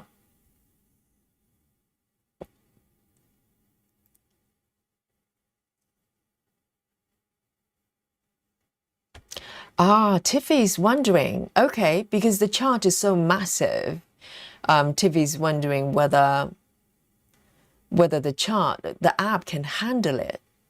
I think you can, because I have seen Nikki. Well, Nikki's got that chart. I'm trying to remember, was it Pattern Keeper or Saga? I don't remember, but I think you should be fine. I don't think Gecko Rouge is going to create a chart that is so big that Pattern Keeper cannot handle. And I'm sure probably works okay for Saga as well. Because Pattern Keeper is kind of industry standard, so they must have tested it. So I don't think you need to worry about that. 1, 2, 3. 1, 2, 3, 4. 1, 2, 3.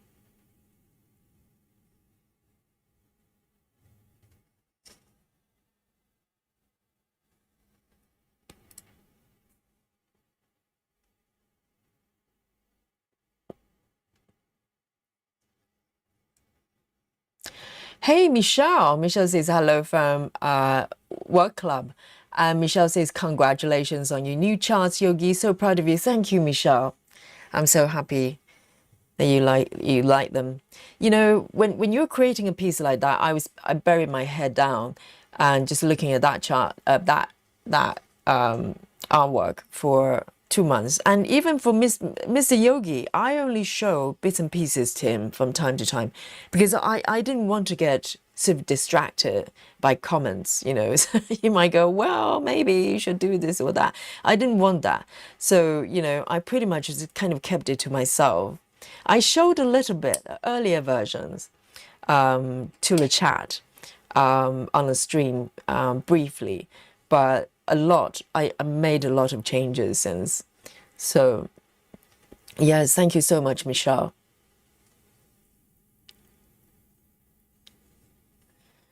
Yes, Amanda, I am going to try that app for sure. And it's a free app as well, but I noticed there is a login. Okay, there's a login immediately before you're allowed to use the app. I don't know whether the login is mandatory. I have to look. If it's not mandatory, then sincere apologies. But looks like you have to create an account in order to use the app, and that's a trade-off a lot of times for free apps. You hand over your personal information, and they give you a free app to use. And you don't know what they're going to use your personal information for. So, it's a choice you make, whether you want to give them your emails or not. Samantha, hello, Samantha. Samantha says, hello, everyone. I'm just out walking my dogs while listening to the chat right now. I'm stitching later, but I did 300 stitches last night on love letters. That's wonderful. And enjoy your dog walking.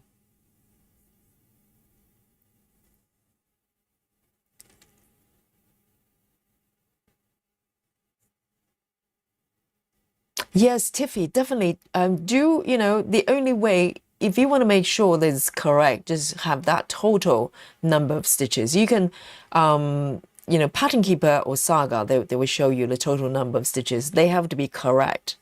Otherwise, something is up.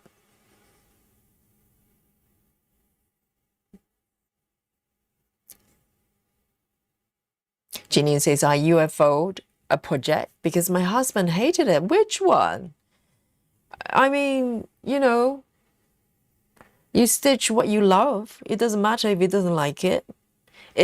Janine, it's not like you're going to frame it on the wall anytime soon, okay, Janine? Let's face it. He doesn't have to worry. If he doesn't like it, you're the one stitching it.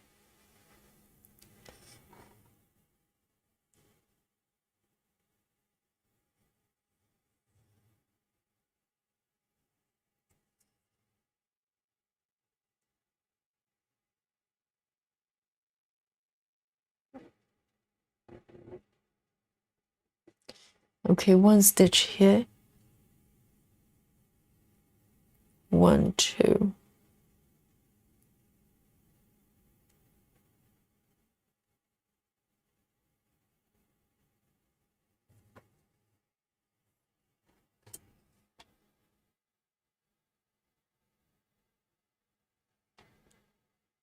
All right. So this area is getting a little bit bushy.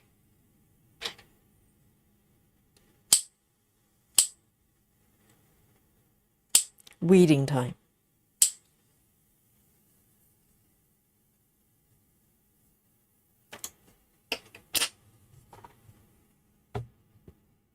Whoops. But the color transition is so pretty. Let me remove this one as well.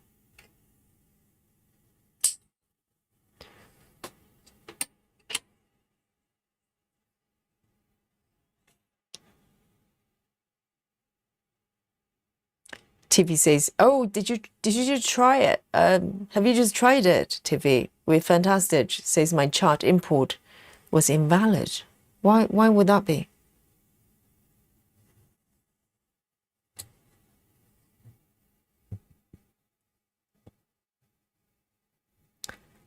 Okay, 414, 414.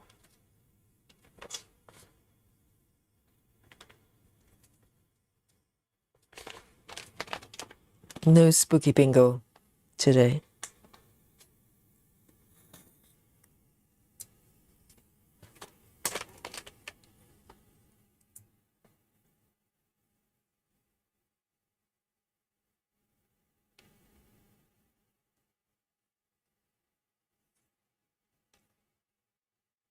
Yes, pattern keeper should be perfectly fine because they, Gecko Rouge, they must have tested it on pattern keeper for sure.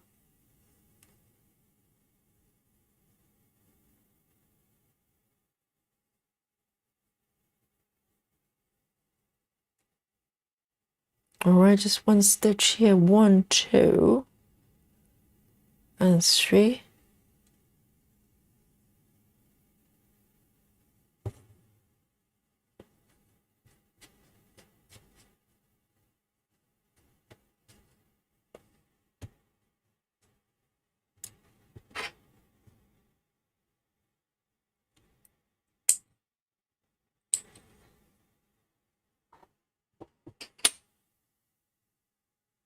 One, 2.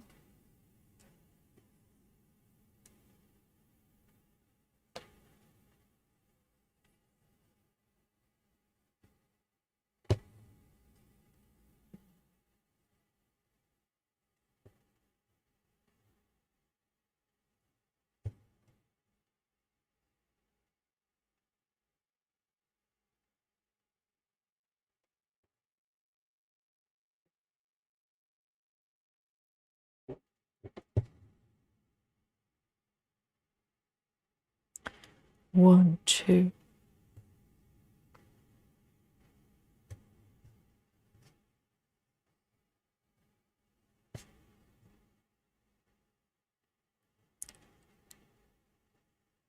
And 1, 2, 3. 1, 2, 3, 4. 1, 2, 3. It's a little bit tricky. Is that fighting? Is that it's a managing hair, isn't it? It's like hairdressing. Let me have a look. These ones I think I can remove.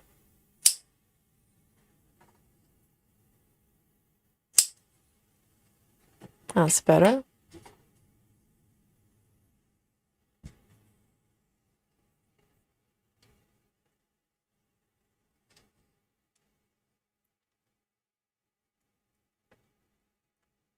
One, two, three.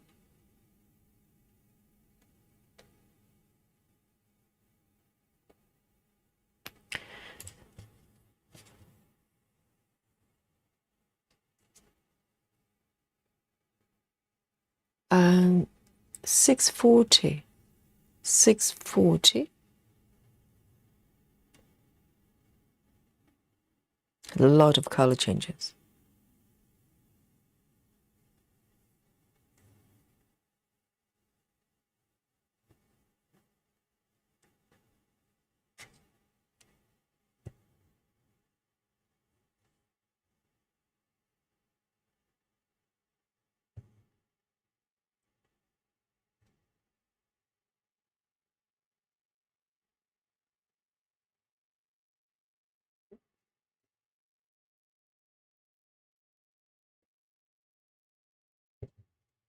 There you go.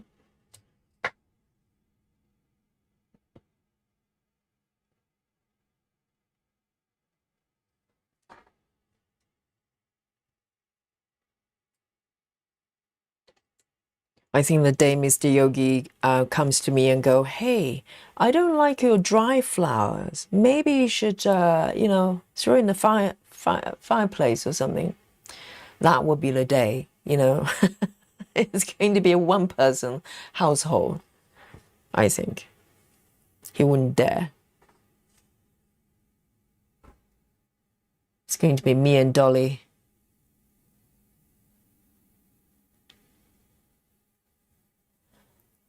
Um, 647.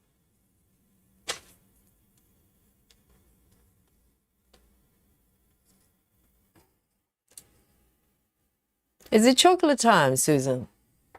Indeed, it is chocolate time. Let's take a little break. Oh, I have to say, there are a lot of color changes, a little bit more than I expected. And this area happens to be, that kind of situation. So let me just plant this thread down. This one, because I tried color completion block by block for this piece. It just, it kind of worked, but it's not the nicest method to stitch with this piece because it feels a little bit crowded. But when it comes to confetti, it is a little bit slower. Let me just do this little one. And then I will park down here. And then we can have some chocolate. Take a little break.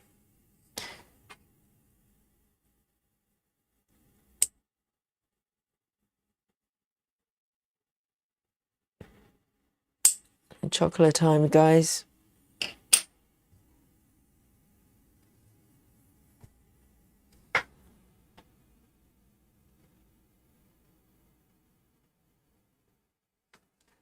All right.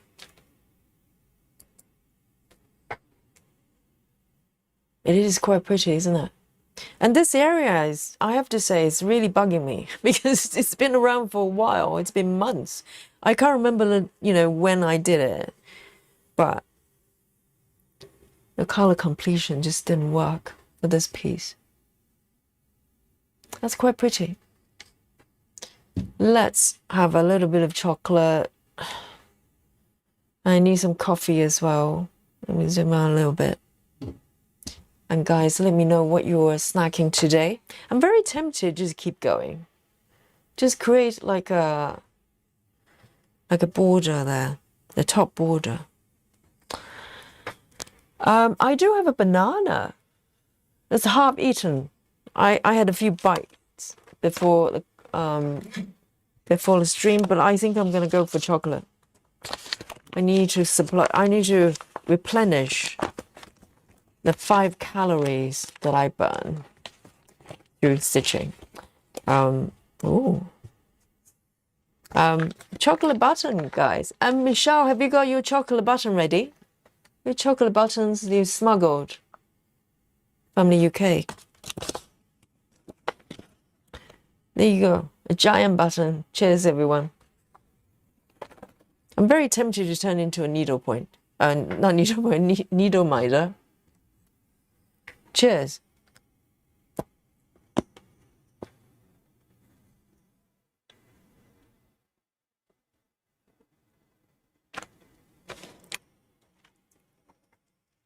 Need some coffee as well.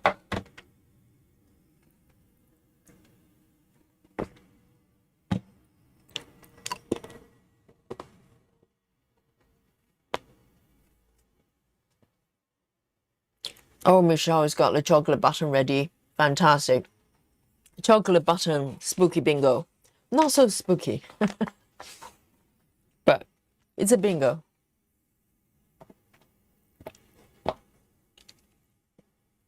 And Tiffy's asking, does anyone know I can rotate the chart on Pattern Keeper? I think you probably can, right? Can you not? I think that's how... Do you have to rotate the PDF, or can you rotate within the app? Because Komari is using Pattern Keeper and Focus.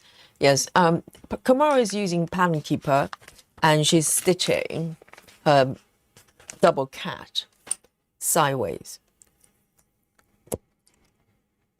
Is that what you want to do, Tiffy?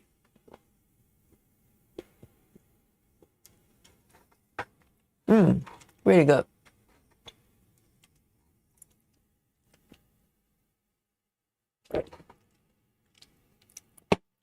Yes, Amanda says you definitely can on Saga. Yes, Saga is very flexible. Saga can do all sorts of things that you can, you can possibly think of. And a lot of things you never thought that you needed.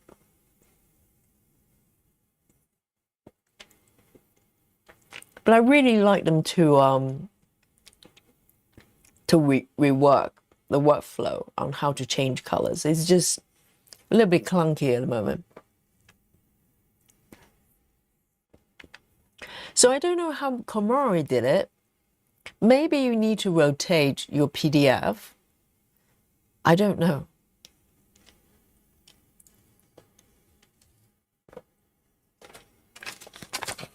I think that's one option.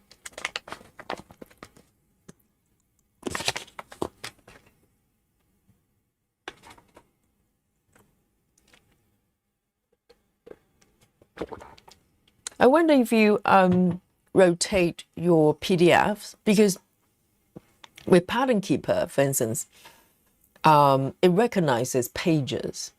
So if you rotate your PDF 45-degree clockwise, for instance, does that mean the pages sort of changes the orientation as well? I don't know. I never thought about doing that.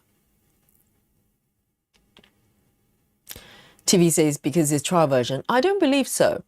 I think Pattern Keeper, the trial version is the full, you've got all the functionality. And I'm trying to think. I think you can, yes, I think it's a full version you get, but there's a trial period.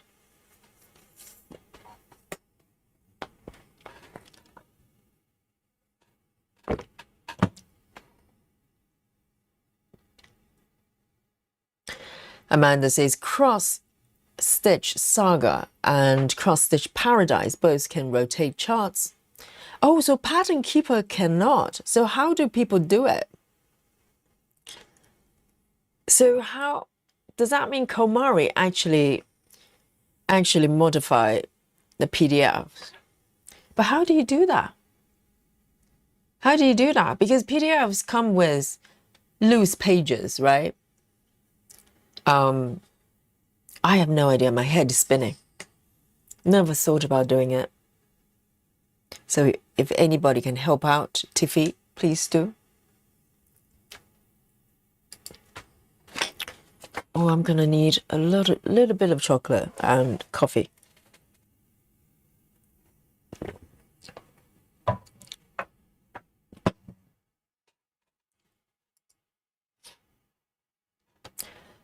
Lynn Burgess.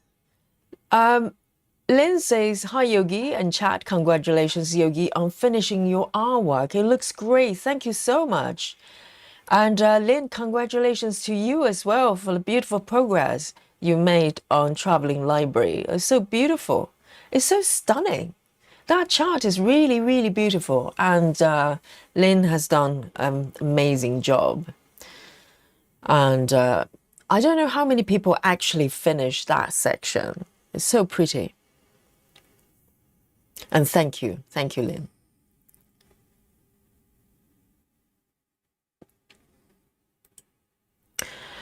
Ah, Janine has a different approach. Janine says you just lock your tablet so it doesn't auto-rotate. So you literally just physically rotate your tablet 45 degree. How about just stitching the right way? How's that? How about that? I think that's easier, isn't it? I mean, stitching sideways is really doing my head in. Because everything is sideways, isn't it?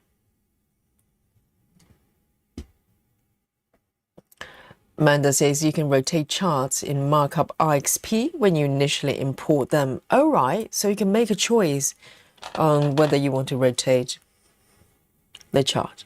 I didn't even know it was a thing. I'm going to come down here and do some purple stitches, maybe. Hopefully this part is a little bit more forgiving. And I'm going to stick with maybe within this block so I don't get lost. I keep getting lost. Okay, let me do a little bit of hairdressing here. Let's come this side. So I'm going to focus on this area a little bit.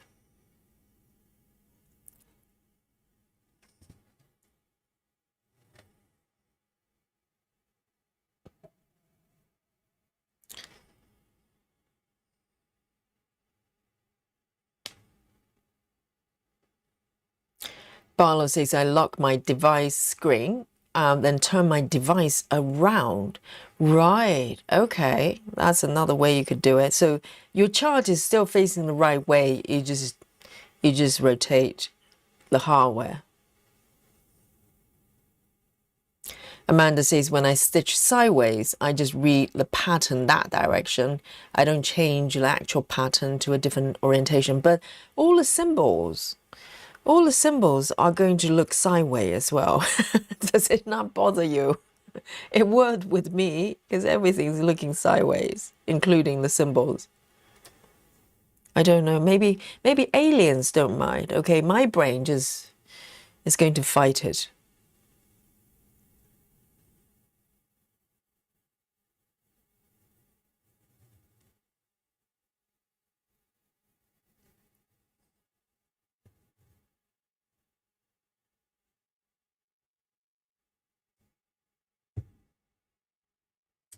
Okay, just one stitch here.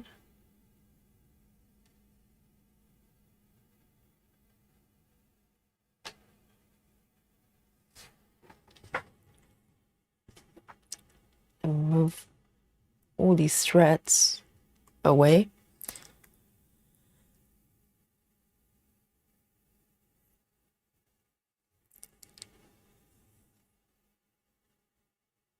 Well, I don't think it's going to rotate the symbols, even if you rotate the document itself. I don't know how you do that though. I don't know whether the app is going to have trouble interpreting it. But let's say if that's the case, I think the symbols might still come out sideways, would it? I don't know. How does that work?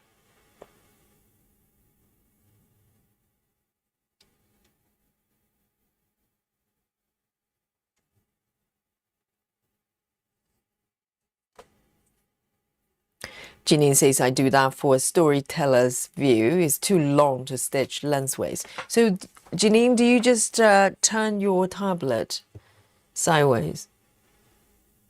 And just reading all the symbols sideways? Oh, that's just nuts. For mad people, okay?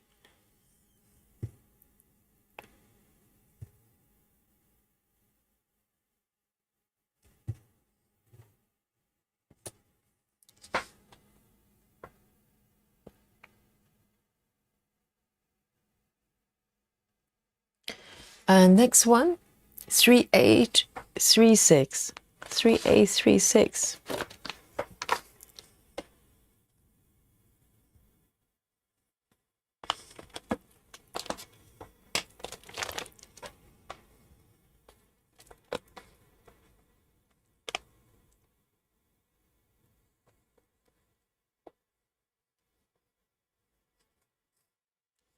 I think the hardest part I find with creating artwork is not the creation process itself, is when to call it a day, when to finish it. Because in theory, you can just keep going, you know, changing bits and pieces, and it never ends. And I found it really, really hard. The final stage of finishing that piece was agonizing. Because you just keep noticing things you want to change. And eventually you have to go, no, that's it. Done.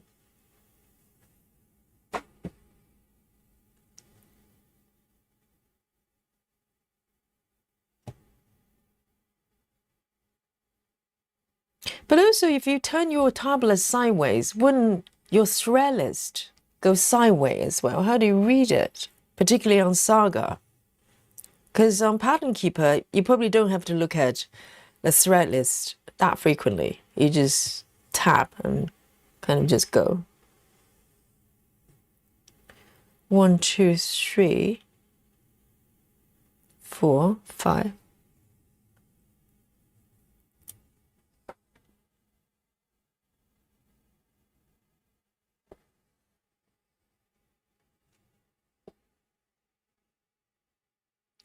Betty says, I've just tried 10 charts into Fantastic and got the same transfer file is invalid. Oh, that's not good. Rachel says, I couldn't stitch a pattern sideways. Yes, because Rachel, you and me, we're like normal people, you know? We're sensible people, and we stitch the right way. There's some aliens. They don't mind looking symbols in the chart sideways. I mean, even look at Komari's piece. I kept looking at what she's stitching and go, what is that? Because my brain is thinking that I'm, you know, looking at the pattern upside down, but she's stitching sideways. 1, 2.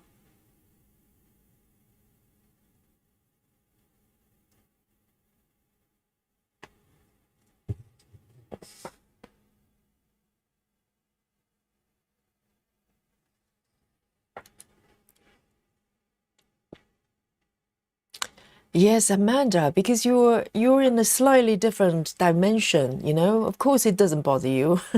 All things weird for Yogi is totally normal for Amanda.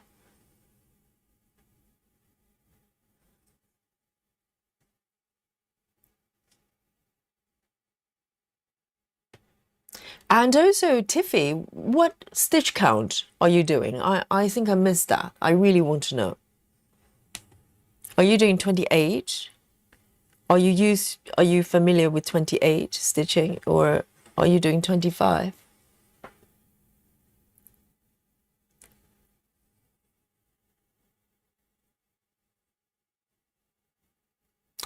Lynn says, thank you, Yogi. Do you have any idea what size your chart would be? So currently I'm working with Rachel about the dimensions, and Rachel's in the chat as well, so maybe you can chime in. But I think we're looking at, we're testing out somewhere between, because the chart, guys, let me show you, okay, if you haven't seen it. Let me show you from my tablet. So we're looking at, let me just zoom out a little bit for you. So let me just move this out. So we're looking at, I should have had a screenshot here, but I'll just show you from my tablet. So we're looking at, oh, there's another piece I'm working on right now. Sneaky peek, Mary Jane. But I'm going to show you the piece that I've just released. So it's this one here, okay? So this is called Christmas for Tea Lovers. And so this piece, we're looking at maybe between 600 to 700, you know, Rachel, what do you think? So Rachel is testing out a slightly larger version right now. And, but ultimately, I don't have a fixed idea how big it should be. For me, it looks more, you know, I think it probably work better larger. That's what I think. And because there's so much going on there. I think some people might not want to stitch, you know, patterns too big, but I don't want you to you know, to stitch a mini and it looks rubbish. So I want to make it just the right size where everything's captured. So that's what we're looking at. So we're looking at probably maybe regular size, or maybe slightly larger, something like that. Regular size is in heaven and earth terms. So maybe around that mark if it comes out good, and maybe just a little bit bigger than that. So, but there's another piece that's based on this little painting at the back. So I call it a spotlight piece. It's because when I was working on this piece, I really liked it. So I decided to release it as a separate chart. So we're still working on it. We're still working on it. But it's not going to be a mini size for this one. The other one, the painting, the flowers, is going to be a little bit smaller.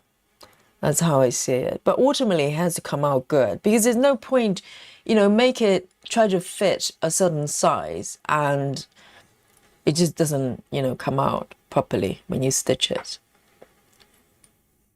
So.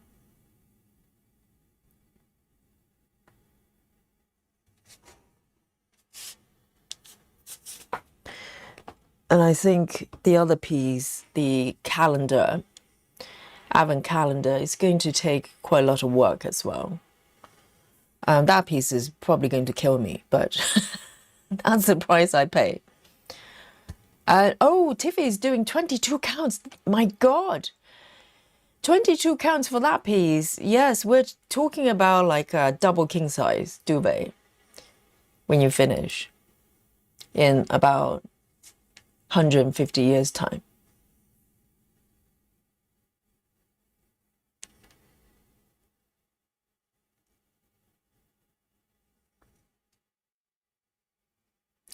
And Grace says, love it. So cute, Yogi. Thank you, Grace. Rachel says there is a 650 wide and 700 wide test version right now. Yes, because we had a discussion and I decided to maybe test out something a little bit bigger and see how it comes out. So it's a work in progress.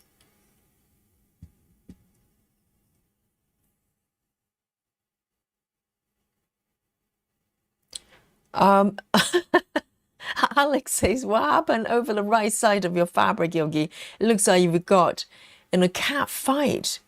You mean here? Oh, here. Okay, I know what you were talking about. You're talking about this bit. Alec. Oh, yes. Nothing escapes the chat. Okay, let me just show you. Here. Are you talking about this bit? Yes, I noticed that as well. And I try to correct it with a needle. It's going to be fine. Once I get to stitch it, I think it was the hoops. I think it's probably got kind of squashed a little bit by the frame, by the hoops. But it's okay. I can just move it. Once I get to stitch this area, it's gonna just correct itself. It will be fine. It will be fine. It's not Dolly, okay? Dolly's innocent.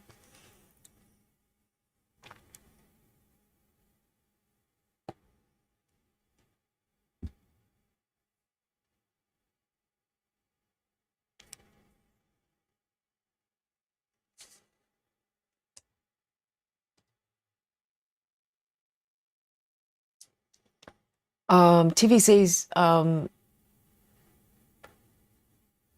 22 counts. 22 count is not that different from 25, to be honest. 22 count, this is what I'm stitching. This is 22 count. It feels like even weave. There's no difference. 22 count is not cheating. It's just that you need to be able to find the fabric that's big enough.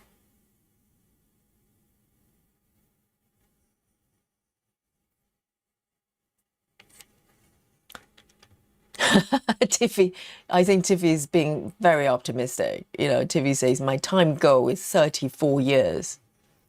I think that's very optimistic. 1, 2, 3.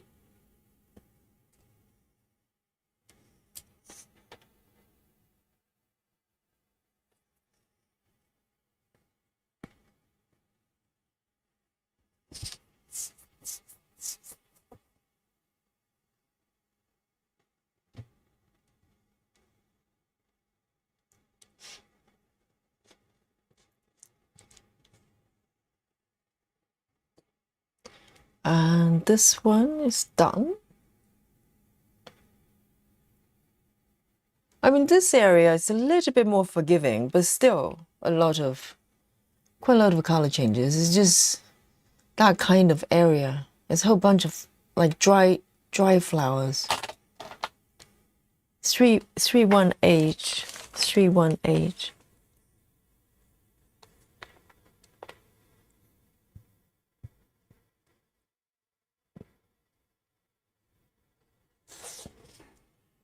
And I have to think about what fabric count I'm going to do on a Christmas piece.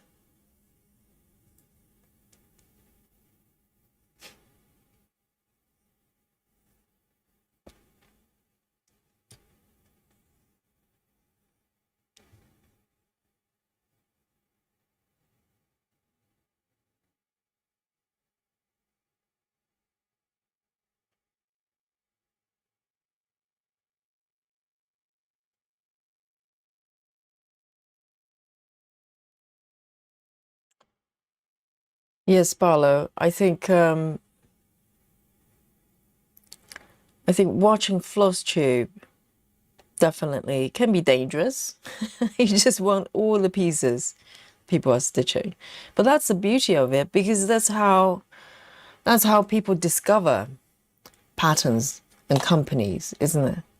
I mean, because those pattern companies, they're not on the high street. It's not like you just walk around and you bump into like Heaven and Earth shop or something like that.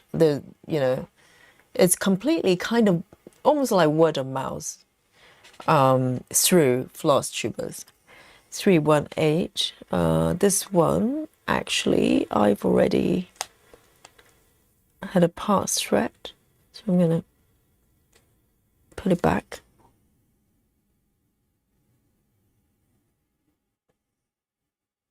If people are not stitching certain patterns, you just don't know.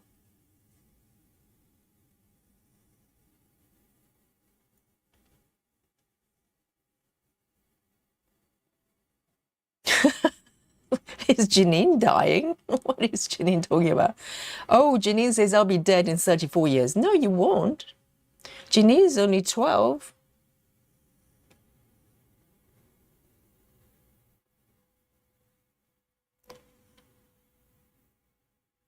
One, two, one. 1, 2, 3. 1, 2, 3.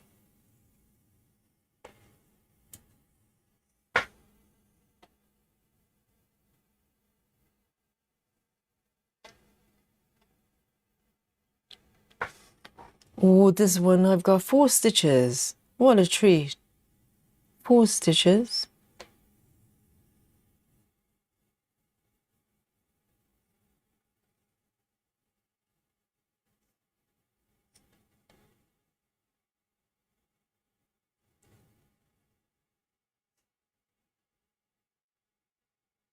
Alex says, heaven and earth shop is something I need. Yeah, but you know, a pain-free craft is the only company that I'm aware of actually has a physical shop. Because they've got a shop in Scotland, apparently. I've never been. And everything else is online. So if it's online and pretty much YouTube and Instagram, that kind of stuff is particularly, you know, YouTube and FlossTube, that kind of stuff is pretty much the only way you would discover companies and patterns.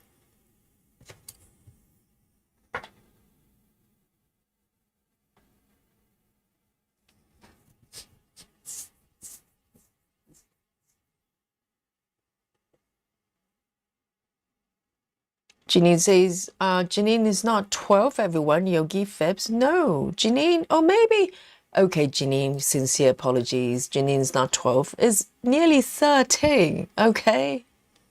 All right, I know.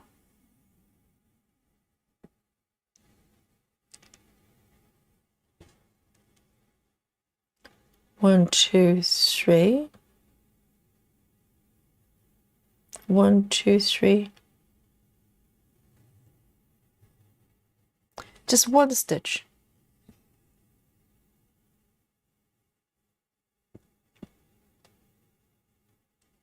Rachel says, it stormed here today, Yogi, and I was thinking the pattern looks like it's looking through a window at flowers after it rained and it blurred. Look into it. Oh, how nice.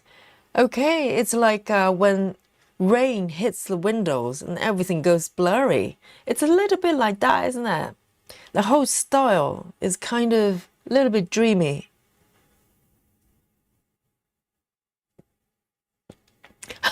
Janine says Janine is old enough to be Yogi's mother. I cannot imagine that. Such a childish mother.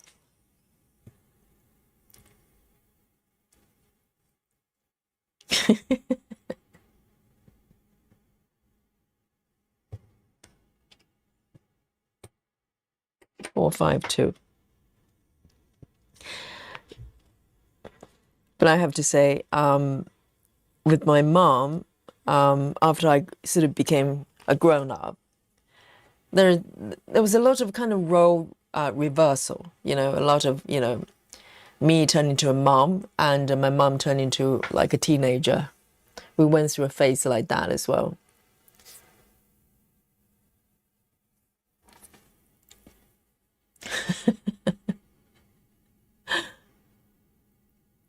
Rachel says word of mouth is so important for an online store. Absolutely, absolutely.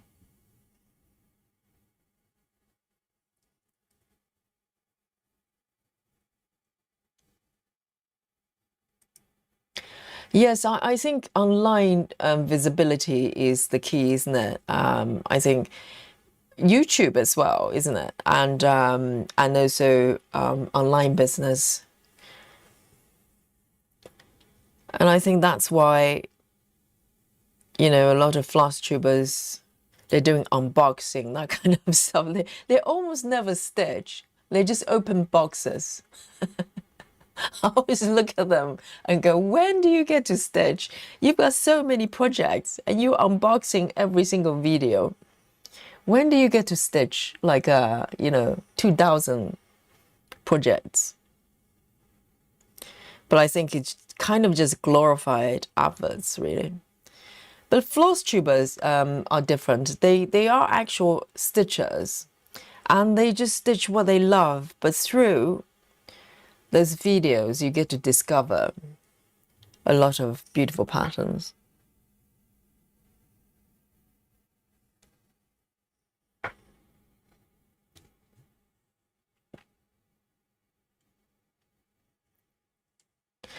So let's say when I was doing my painted canvases, the online sales were not prevalent. Etsy and eBay was just getting started. Was I ever that young? How long has Etsy been around? It just seems like they've been around for a bit. eBay has been around forever. I never bought anything from eBay, actually, I have to confess. I just don't trust them. I just feel like a lot of people kind of selling fake stuff or scams on there. I never bought anything from eBay.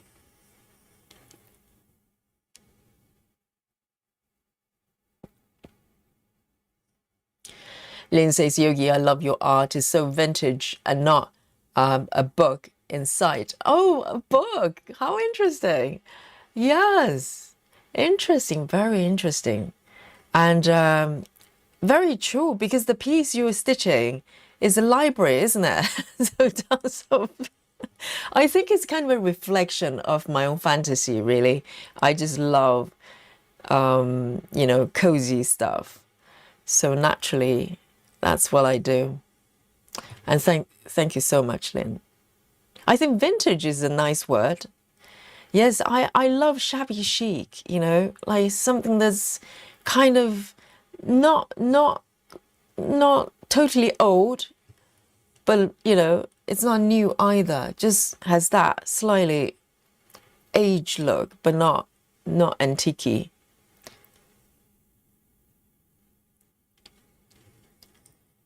Shabby chic.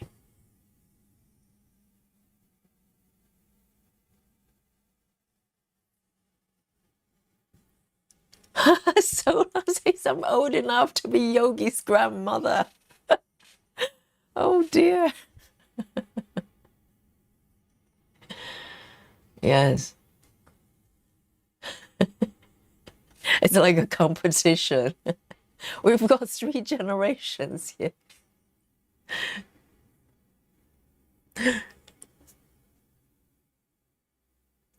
And Sola says, yes, me and my mom are reversing roles. It's hard for me to get her to eat right. I know. I think moms, I think secretly moms enjoy that. When their children kind of grow up and they just enjoy being a sort of, a naughty child. I think my mom definitely enjoyed that. Sometimes she would do things deliberately, I'm pretty sure, to get me to say, Mom, are you actually doing that? Stop it. And she loved it.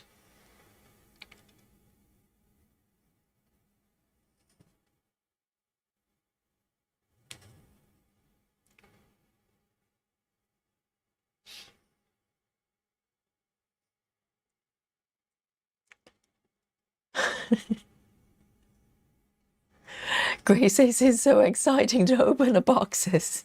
I know.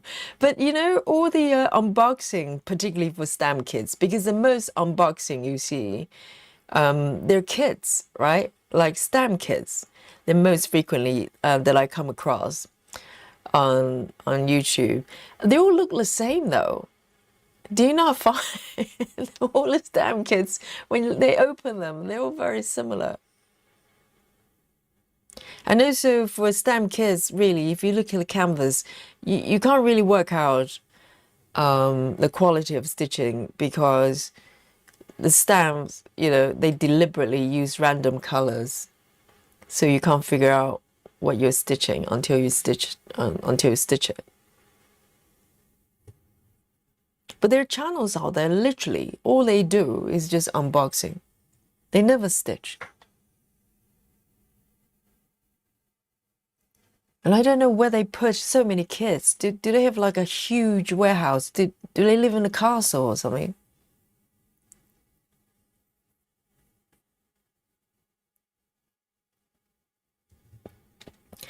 So let's say, I think referring to her mom, she was an artist and she painted birds. I plan to make all her paintings into cross-stitch patterns. I think they will sell. Definitely, why not? Why not, if you can? I bet they're really beautiful. And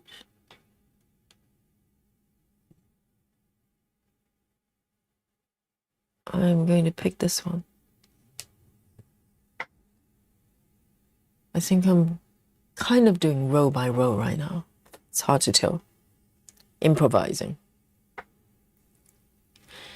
Betty says I've used eBay from the beginning. Our biggest but was a purchase was a car. Really? You bought a car from eBay? Like a new car or used car? I wouldn't dare, because everything I look, if I have a look at eBay, I just think everything is kind of either fake or some sort of scam. Maybe I'm being unfair, but the idea kind of stuck with me. So I never bought anything from them.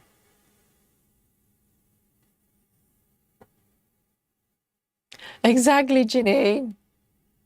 Betty bought a car from eBay. No, Janine, you bought timeshare on eBay. Do they still do timeshare nowadays? I only learned about the concept watching a documentary. So timeshare of what? Timeshare of a property. Can you timeshare other things? Because it's a strange concept, isn't it? You basically have like a holiday villa or something. You have different people occupying the property on different time of the year. So mostly holiday location, like holiday homes. It's a strange concept. I don't know whether they still do it. And there were a lot of scams surrounding timeshare. It's literally kind of, slightly iffy area. 647.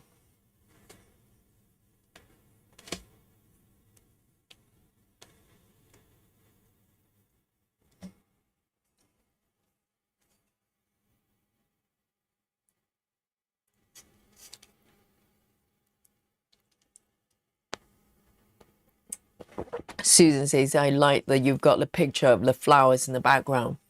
Yeah, because individually, all the elements are worked separately and, kind of composed together. So when I was working on that piece, I really liked it because if you look at the art style, the flower piece is also slightly different. It's more sort of hand-drawn style. So, the entire piece is a stylistic choice that I wanted to look, kind of quite high def and quite, I don't know, I have no words for it. It's just kind of a natural style. But when I was working on the flowers, naturally, it just turned into more kind of painting style. And I really liked it. So I decided to turn it into a piece on its own.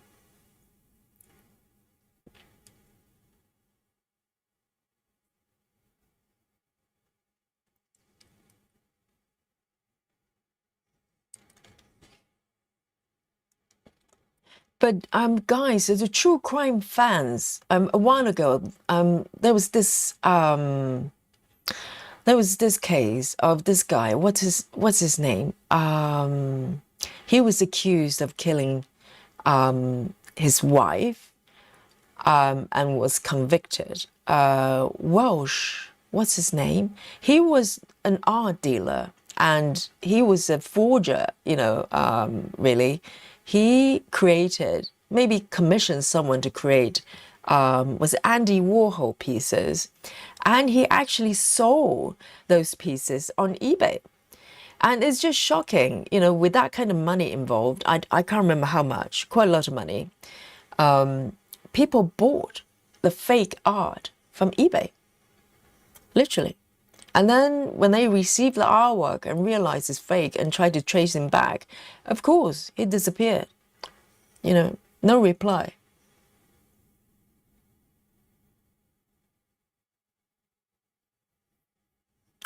Brian Welsh, that's his name. Yes, it was quite a recent case. 415. It's just amazing what people will buy online from, you know, random vendors. I'm sure, you know, a lot of them probably are genuine, but the problem is you can't, how do you tell them apart, you know?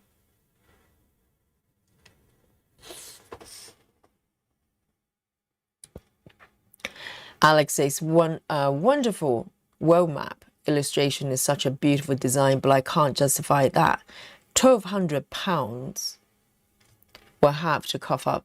So wonderful world map is, I think, is a smaller version of the version Tiffy is doing. So there are two pieces. One is slightly smaller. I think the world map is a little bit smaller. But yes, I dread to think how much Tiffy's piece kit is. We're probably talking about 1,500 minimum. I'm just guessing, because oh yeah, and also Tiffy, did you get the 22 count fabric from Gecko Rouge, or did you have to come up with the fabric yourself? I'm not aware they actually do 22 counts. Janine says, I work at a timeshare resort. Oh, is that a timeshare resort? Is that what it is? So timeshare is still alive and kicking. It's quite a strange concept, isn't it? Instead of owning a property, you actually share it with someone else.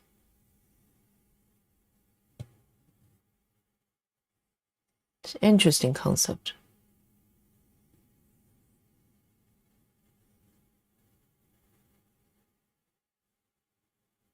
One, two, three.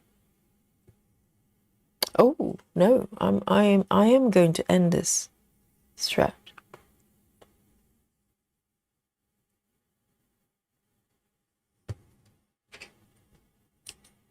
415.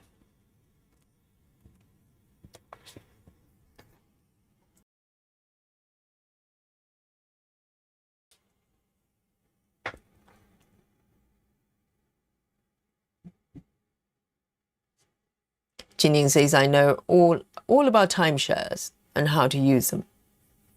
Huh.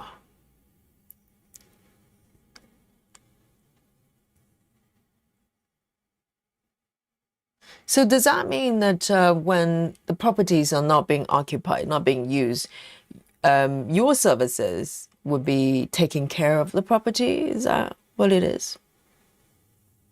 Because when you say resort, I was thinking more of, well, I suppose maybe there's some overlaps. You know, I'm thinking about people go to places and, you know, stay on the poolside and having massages and spa, that kind of stuff.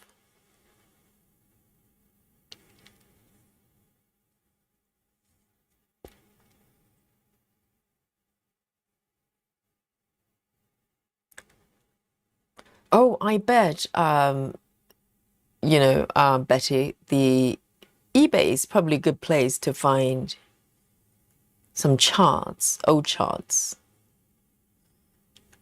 They're probably hard to find nowadays. I just don't have the courage to buy from eBay. I'm just stuck with the notion that there are a lot of fake stuff.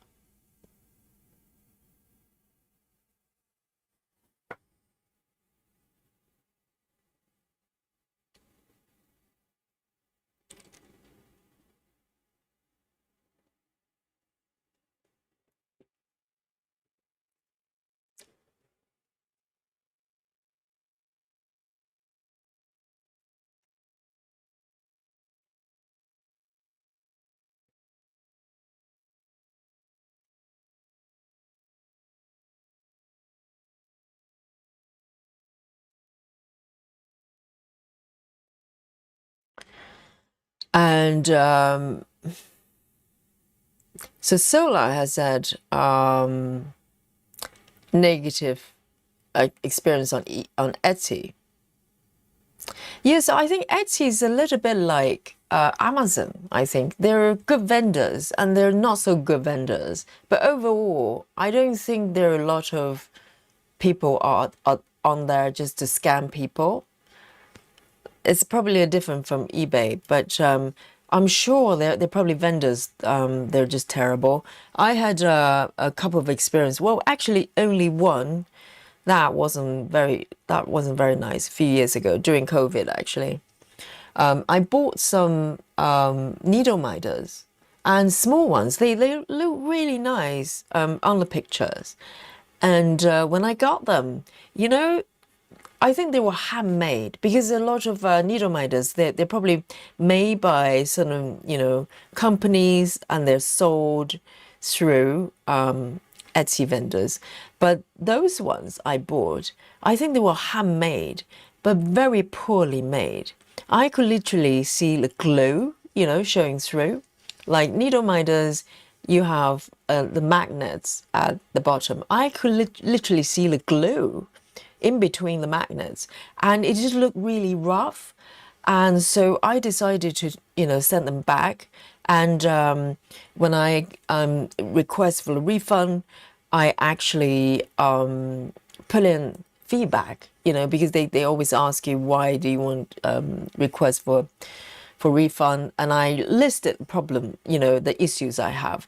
So the email, I think the feedback actually went to, I don't know how the process works. When you write something like a complaint or something, it went to eBay, or not eBay, Etsy itself, but also the vendors got notified as well, so they know what complaints you have. So I wasn't complaining to the vendors.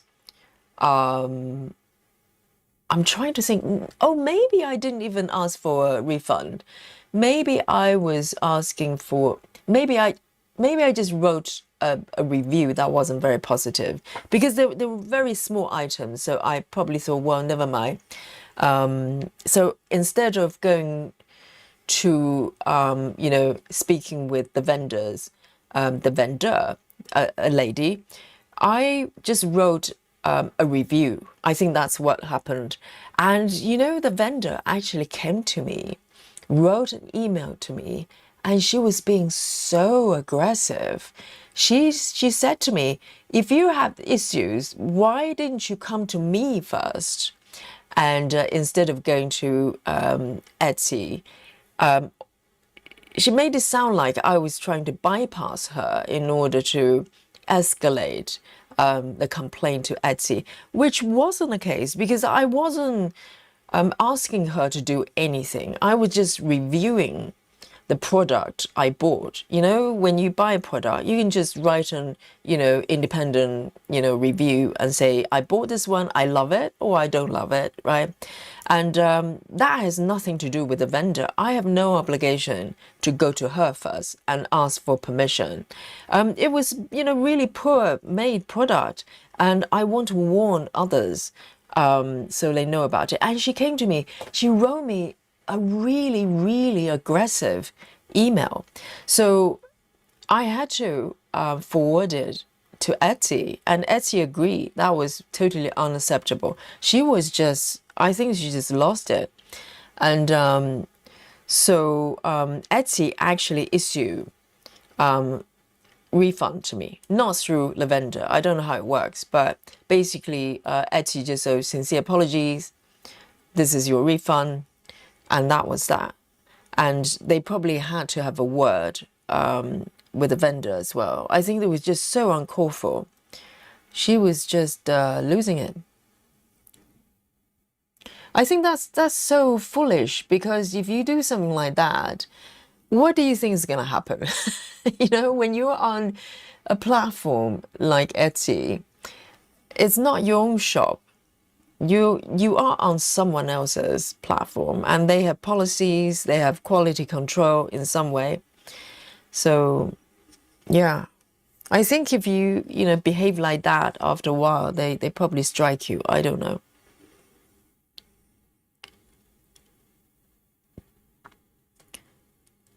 And there's, let me see if I can show you that. They're just so poorly made. I still have it here because, oh, this, yes, have a look at this. Let me show you. So this is the bottom side of the needle minder. Let me just see if I can find it. So all her needle minders, I still have them here because I don't know what to do with them. I don't use them. This. So this was, so on the top side is a kind of a needle minder, the top part of it.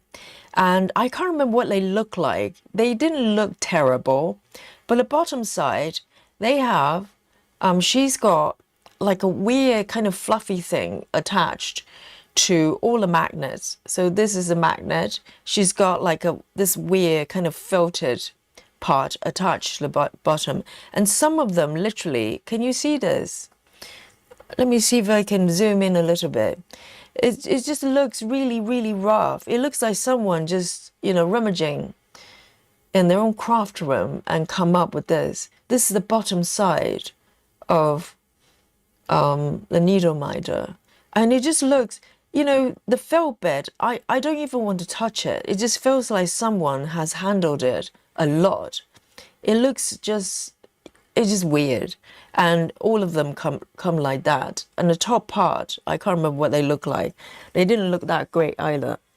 So yeah, it's quite rare because most needle minders I bought from Etsy, they're quite nice. They're probably made, by professional people. So that's the only kind of experience that wasn't too good on Etsy. And I think, just like, I don't know, particularly with Etsy, if you find a vendor that's, really reliable, you stick with them. Like, all the fabric I'm buying from pretty much the same vendor for the past few years. And very reliable, good quality.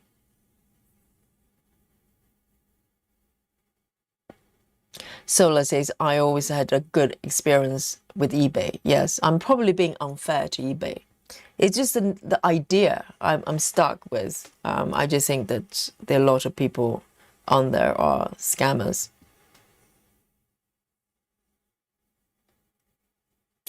Ginny says you have to know how to use a timeshare to make it work for you. Basically, if you don't use it, it's a waste of money, and you pay for every year that you own it. It is property, so you have a deed. Okay, so I think the idea is just a part-time ownership of a space of a property, isn't it? So is it normally two owners, or sometimes there are more owning the same property? Where am I here? Here.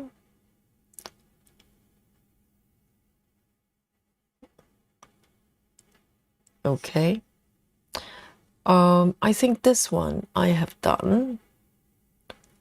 1, 2. This one I have done.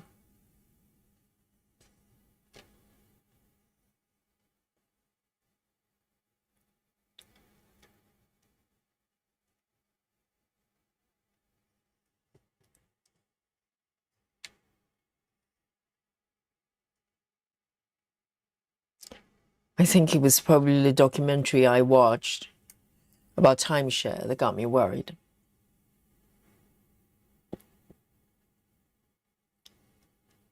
Tiffy says regarding the Gecko Rouge world map. She says, I bought my own fabric from Dream Stitch. Oh, that's the vendor. That's the vendor I was talking about. I buy all my fabric from them. It's a UK vendor. And, oh, no, not Dream Stitch. No, I'm talking rubbish. No, Dream Stitch is a website. No, I'm talking about, mine is called something Stitch. I can't remember. It's a eBay vendor. But Tiffy has bought her 22 count fabric from Dream Stitch, which is a completely different company. and it was $85. Right. So what about the original kit that you bought from them? Did you go for 28? Because it's probably the lowest price.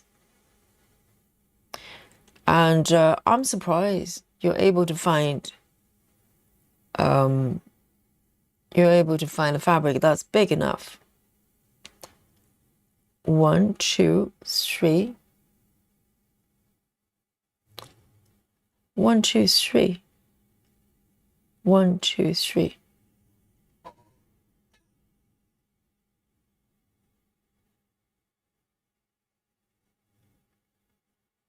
Amanda says, I've been using eBay since 2001 and have never been cheated. Review numbers of sales, etc. Right.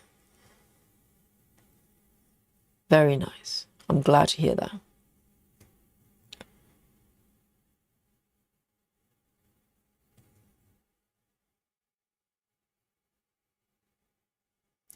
And Tiffy says, mine is bigger, is the biggest one. I like the design better. The smaller one looks really clustered and kind of deformed. I wasn't a fan. So I don't know, are there two separate pieces? Just similar concept, but two different versions, isn't it? So they're probably two different artwork. It's not a crop from the larger one, I don't think.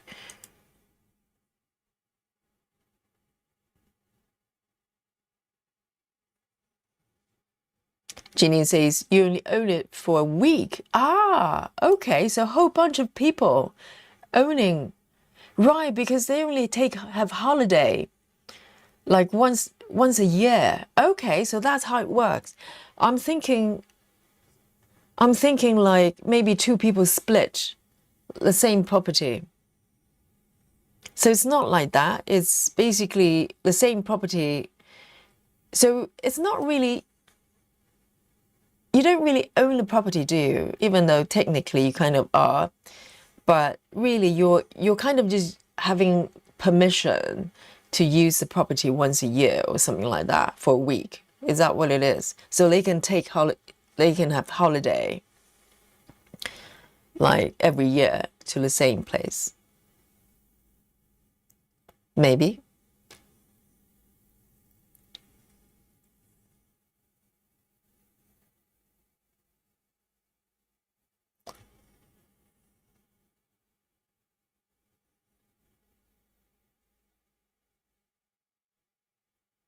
Alex says people sell their webs on eBay. Really?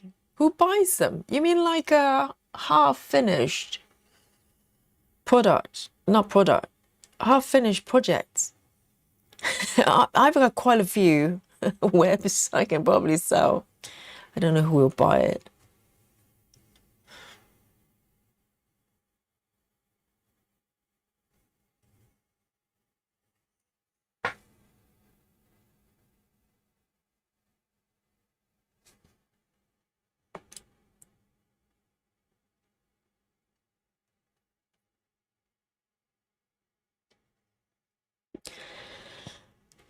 Busy Mom says, if someone ever let me a bad review, I try to improve my products. I have not gotten a bad one yet. I know. I think if if you treat the customers fairly and also create quality products, you're probably less likely to have someone just randomly write something really bad. And I was being really fair because I was thinking, well, beware, because the pictures look really nice. But when you actually have it in front of you, it looks nothing like that. It's really rough. And I just don't think it's acceptable. And, handmade is fine, but you have to, have some quality control. And that was all that is. And I didn't ask for refund. But I was entitled to write a review based on, my view of the product. And that lady just, she didn't like it very much. Let me put it that way.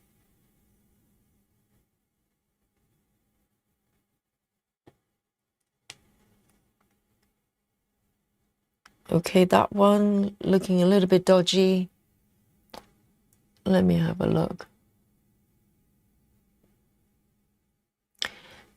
318. 318.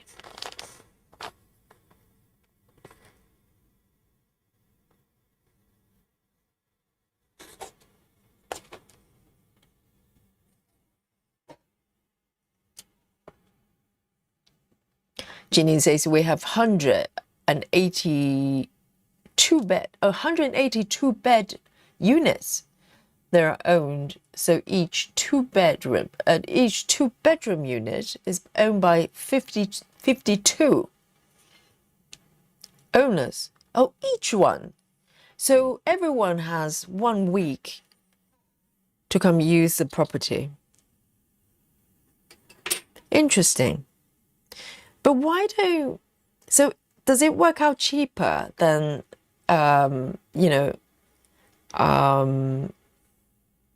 paying for hotels for 1 week? Because it's such a short time. I'm just thinking, and also you have to go to the same location every single year. Whereas hotels, you can just stay wherever you go.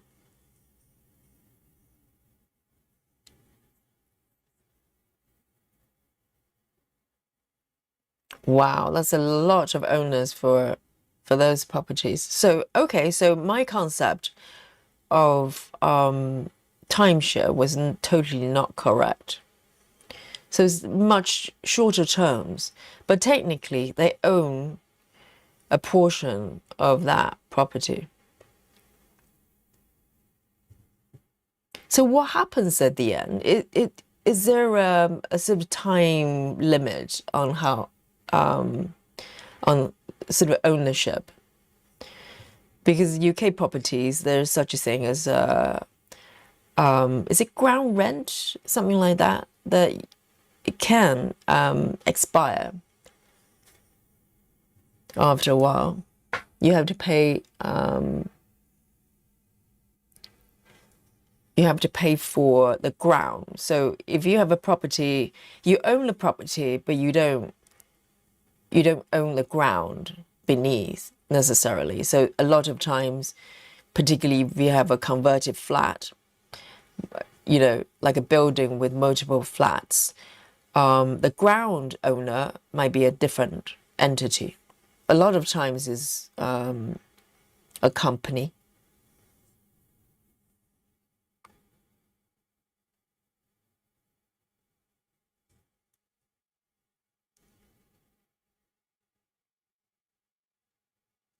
Amanda says, I've never heard any good things about timeshares.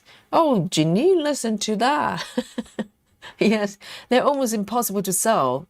And in some places, after death, beneficiaries are not able to decline or get rid of the responsibility. I was about to ask similar questions. I was thinking, well, what happens at the end? Because when you have so many owners owning the same property, how do you, process it? If you want to let it go, or, what happens to it?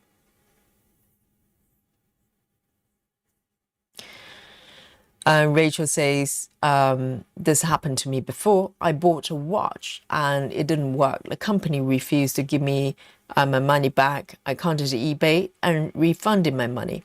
Yes, I think if you're selling on a platform and the customers kind of escalated, escalate the complaint and directly to the platform itself, is quite similar with Amazon as well, because you can either go to the vendor and raise your concern, or you can go straight to Amazon. And normally the latter is not really a good thing for the vendors, because that means that you can't resolve the issues with the vendors, so you have to speak to the platform.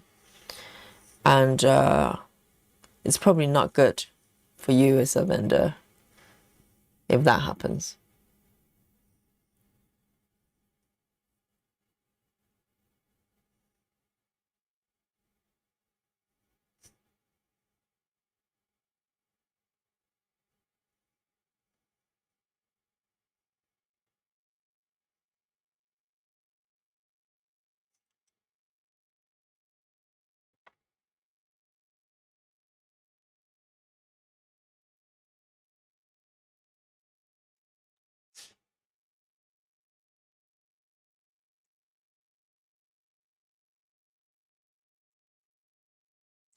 Betty says the worst for us was the added cost for a new roof every 5 years. Are you talking about timeshare or something else? The second time we got us on the selling idea.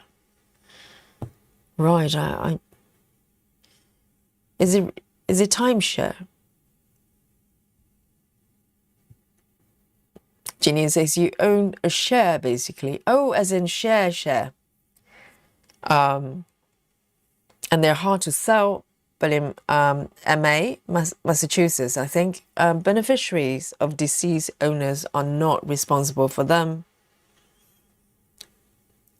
So what happens, not even through death, let's say if I just decided that I don't want the property anymore, how do you just sell it to someone else as a share? Or can they just, ask you to buy it back or something? It's a little bit tricky, isn't it?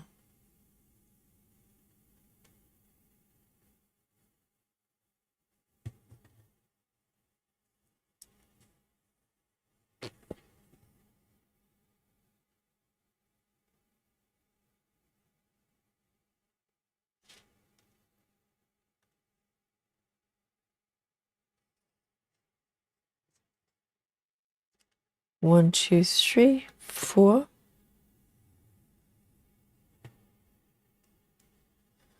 And there's another one of the same color.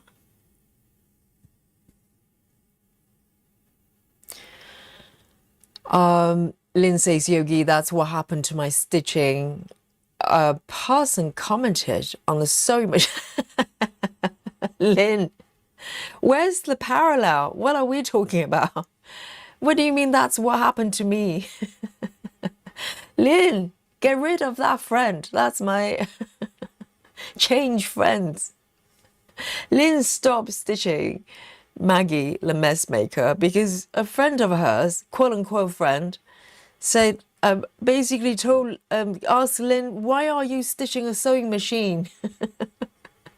And that was enough to stop Lynn from stitching the piece. Why do you care? And Lynn, do you not have other pieces that doesn't have a sewing machine?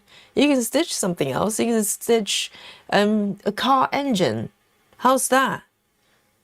A power tool or something. Seriously. Do not change webs, okay? Change friends. 3A36.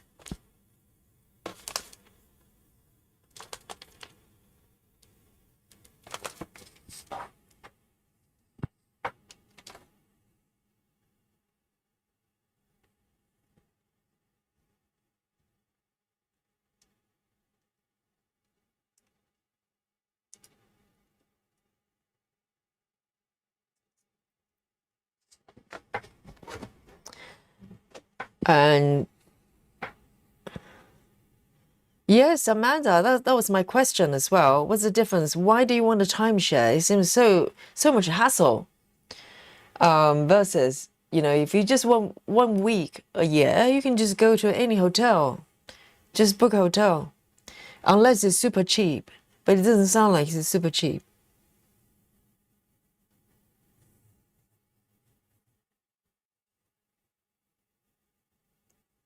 Ginny says, don't get me wrong, and the salespeople trick people into buying them by offering them presents. Really? Like bribing them. And she says people need to do their homework on timeshares before they buy them, and most don't. Like what kind of presents? I think if you have good products, you don't need to trick people to buy them. It's when, when they're catches, like certain things that are slightly dodgy, that you need to do that.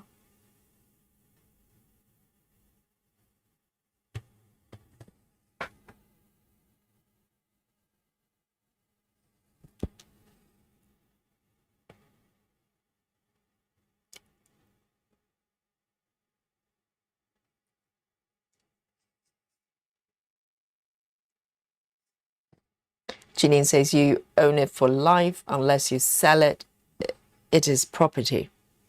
Can you pass it on to your children or something? I suppose you probably could. And also, what happens if, because, you know, you guys maintain the whole area, all the properties as one thing, one place, right? So what happens if your company go under or something like that?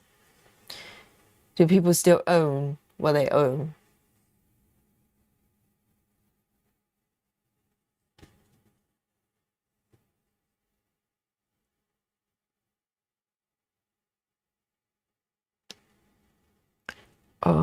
Those two.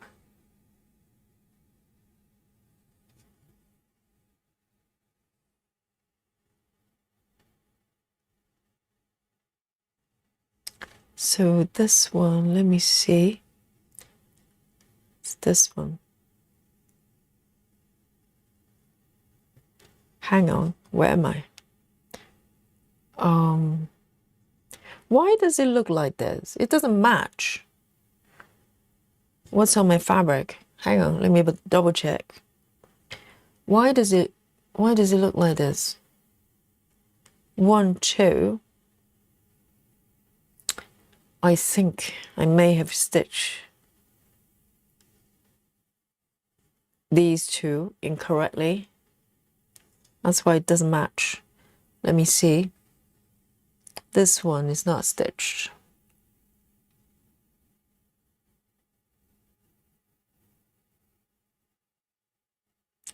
And that one is not stitched.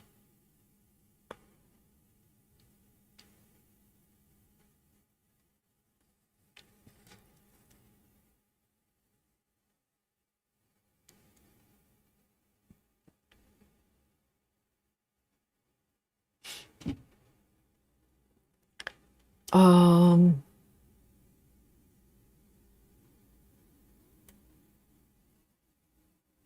Michelle says, don't people swap the timeshare weeks with people who have timeshare in other locations? Oh, do people do that? So there's a whole timeshare community. Maybe there are YouTube channels. I don't know. So they can swap? Interesting. Because yes, if you go to the same location every single year for a holiday, it's a little bit boring, isn't it? It kind of makes sense. If you have a whole group of people, they just swap locations.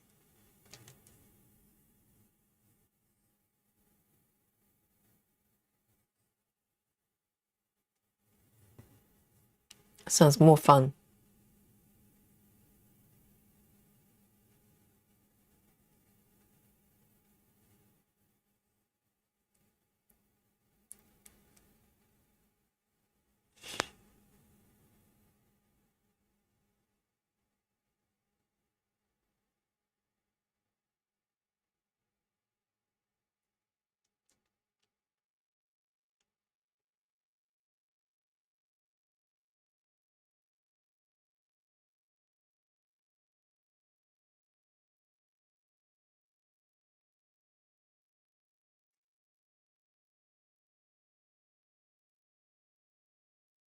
And Ginny says, I can stay at a resort, not a hotel, for 250 for a week.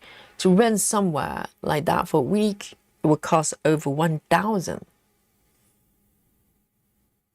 So it's cheaper if it works out. Well, I suppose if there's a huge kind of timeshare communities, you know, of people, they can swap locations. That sounds a little bit more, you know, doable. Because if you think about it, you have a timeshare location that you spend money on, and every year you just go to the same place and holiday for the rest of your life. That doesn't sound like fun at all.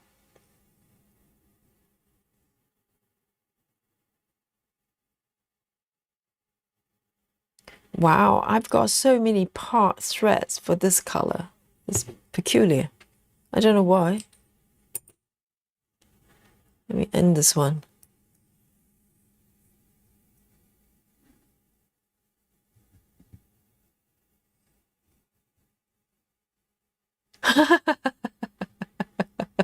Lynn, Lynn is being provocative, okay?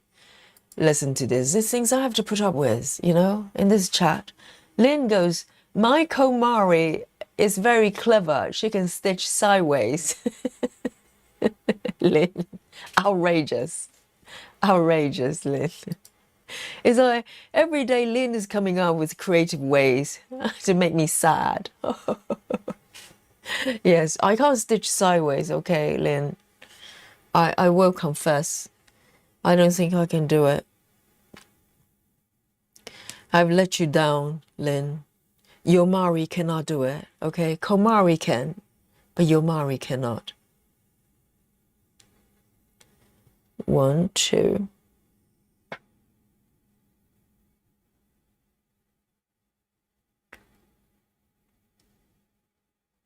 And you know what I love to see Komari do?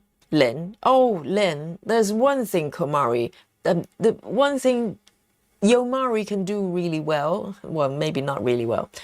There's one thing Yomari can do, the Komari cannot do. Lynn, do you want to know what it is? Shall I break the news to you? Komari does not park, okay? Dun dun dun. Yomari parks, Komari doesn't. So there you go. I'd love to see her parking, actually. She doesn't park.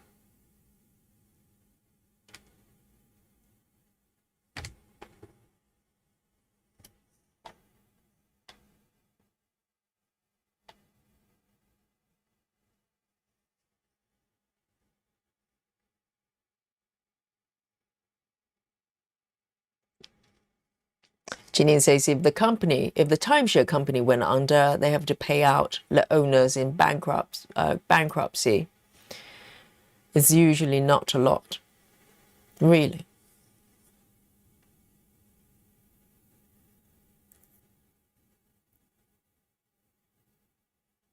But hopefully, I mean, timeshare, if we're talking about really short period of time every year, hopefully the investment isn't so great. If it goes pear-shaped, obviously it's not ideal, but at least you're not like, you know, the amount of money is not as big as a regular property.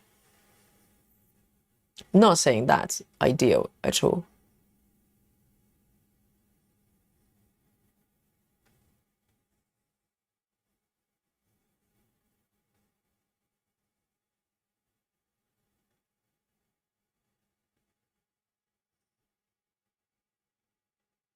Yes, that's what I saw, Janine.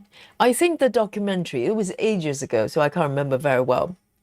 The impression I got from timeshare is that they do those little kind of, you know, what is it called, induction or something, and they get people to go there. Maybe that's where they give you like perks, you know, little gifts here and there, or maybe a nice meal or something.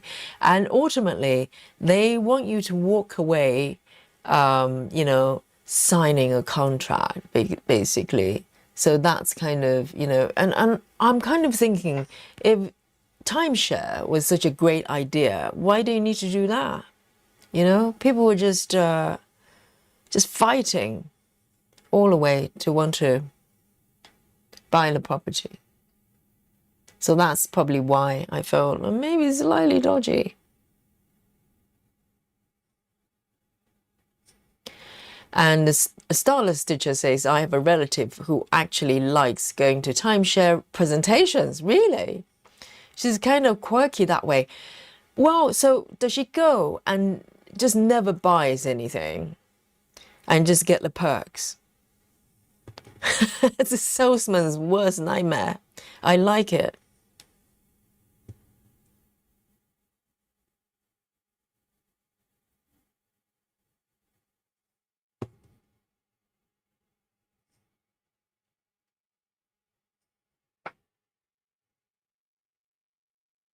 It's a little bit, you know, like Candy Crush.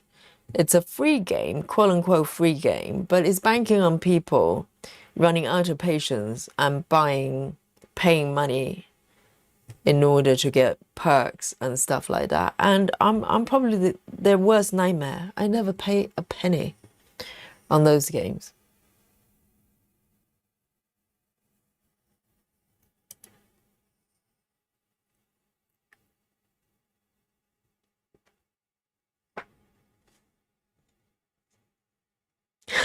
Janine says if you don't finish the sales pitch, you get nothing. So basically, if you go to those presentations, you just have to sit there till the end, before they hand out anything. So what if you just go there and just listen to the presentation and get the presents and just walk away but never sign any contract? Do they try to like track you down and spam you for the next 5 years or something? Because I'm sure they know there would be a portion of people who probably would do that.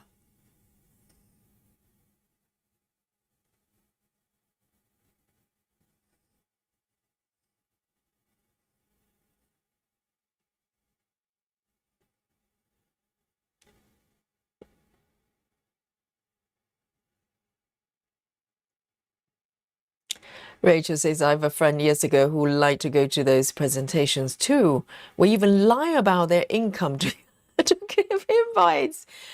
Why do you want to sit there and listen to, people trying to sell you something you have no intention of buying? Is it just full of perks? What do they give you then? Do they give you like, I don't know, a watch? Or what do they give you? Or some vouchers?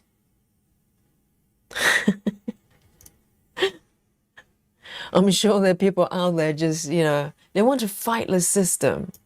They want to be the winner on that kind of stuff.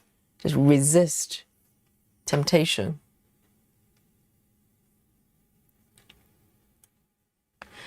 And Scarlet Stitcher says, it's definitely not for everyone. For some people, it does make sense. My aforementioned relative does a lot of traveling, so that's why she goes to those things. Well, the thing is, if you travel everywhere, wouldn't you just pay for hotel? Wouldn't that be easier? So yes, it might be a little bit more expensive, but you don't have the hassle of having to maintain like a contract or something. I don't know. It just sounds like a lot of trouble.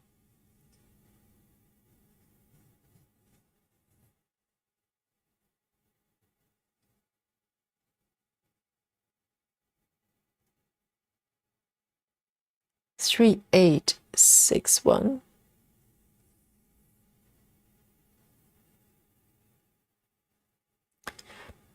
Rachel says she likes to be wine and dine. Is that what they do? They give you a nice meal and would never buy anything because she couldn't afford it and wasn't interested. She just likes being treated well. Fair enough. Wine and dine. Well, she can just go on a date.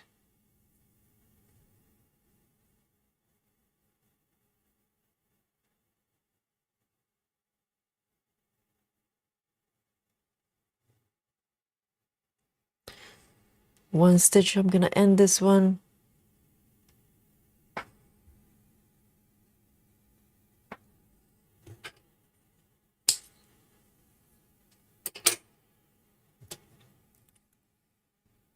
Needles. Needles says, hi everyone, I'm late to the party. Glad I made it. Welcome. Sola says, listen to people who try to sell you something you're not interested. Sounds like TV. Yes, all the ads. Very true. Very true. Well, that's provided if you watch TV. No one does now. I mean, TV companies, all the TV channels, they're probably all panicking because the days are numbered, really. And quite a lot of channels probably gradually moving online, try to have online presence. But who knows? I mean, if they don't produce their content differently. People just so tired of TV. 1, 2, 3. Where am I? 1, 2. 1, 2. Am I here? 1, 2. 1, 2, 3. 1, 2. Just I can't count. Why is there a stretch already? It doesn't make sense. Oh no, it doesn't. Okay. So confused. With this piece, normally I start off, really well, but gradually the quality of stitching kind of deteriorated. And my parts, I keep parking the threads in the wrong spot. That's what happens.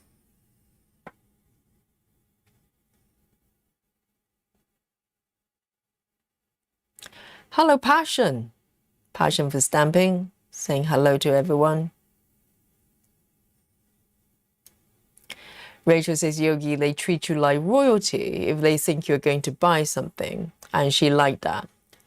Right. Do they get to spot people that they try to do that? I bet the salespeople, they probably come across, people trying to do that all day long. I wonder if they can spot those people from miles away. And particularly if your friends go to those type of presentations a lot, they probably, they probably know her. They probably go, oh, that's that lady. I've seen her before. She never buys anything.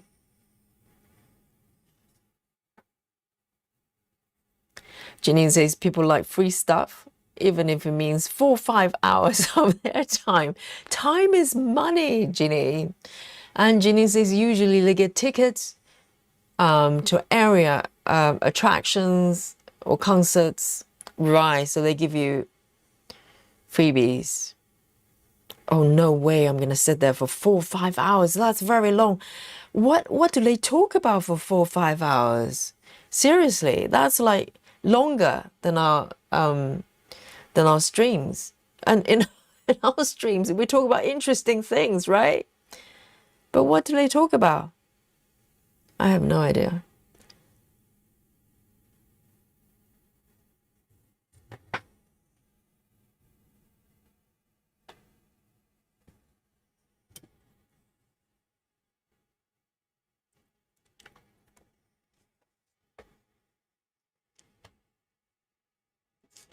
Betty says, my dad and mom went to one long time ago. Their perks, one was anyone remember the first video game that hooked up to your TV? Ping pong. You're kidding? They give you ping pong game. You mean like the game that's on black screen. And I think that's probably the first video game, isn't it? It is the first video game. It's like just like a line and a dot, and it's like a ping pong. Wow. Depends on when that was. It was probably state-of-the-art technology, right? It was quite a perk. And did it work with TV? So you don't need consoles, do you?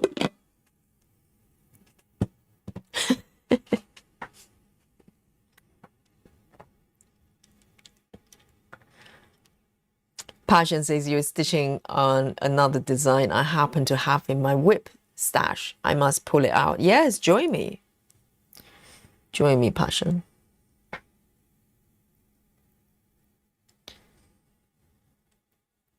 Ping pong game. That's a great story.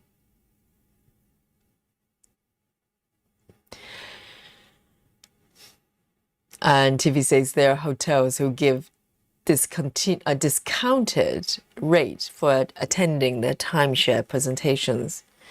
Right. So basically you just get a whole bit, bits and pieces of discounts, perks, whatever, wine and dine.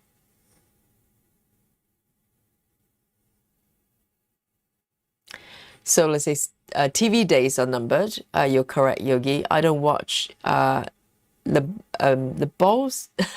The saying, I have a streaming service. I know, and I think sometimes the TV companies they're in denial. They're just thinking we just do it the same way, and people will just keep watching and doing the same old stuff.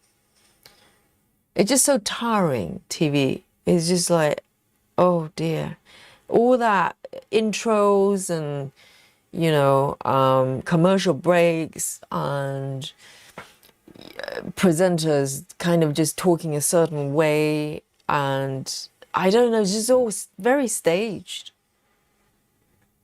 It's quite weird after not watching TV for a long time, and sometimes on YouTube you come across like a clips from TV programs. You just go, oh, that's not good what they're doing. It's almost like a stage show, like TV presenters. They stand a certain way, they speak a certain way, and they treat you like you're 3-year-old. They don't know how to be normal. And that's what people want. They just want normal people.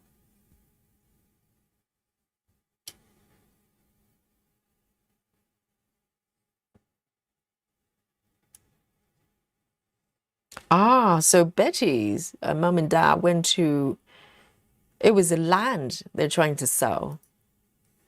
Dear, dear. And they give you ping pong game.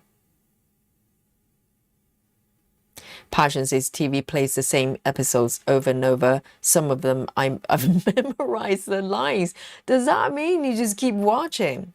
But that's the thing. If you think about the whole concept of like news channels, there are not that many news stories that you can occupy 24-hour news channels. So they keep repeating.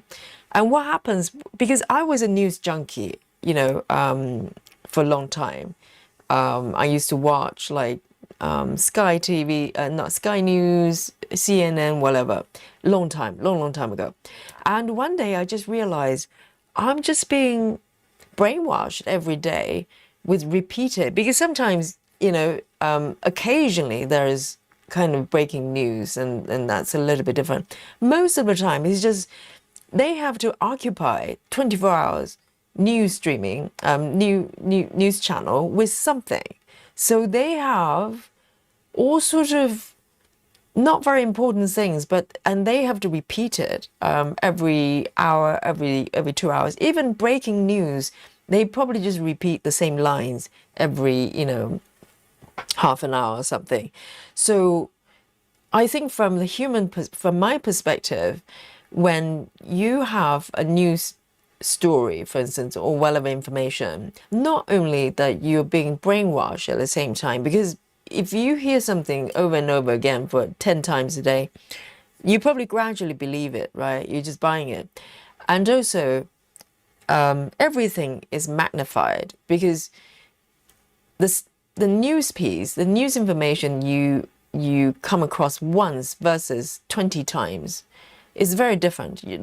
Things start to look a lot more serious. Things start to look more, just everything's worse. So I just decided to cut it off completely from a news junkie to no news. And my life has never been more peaceful and no side effect, to be honest, because major news, I still get to find out because someone somewhere is going to mention it. And so no problem. Basically, I'm just cutting off all the noises.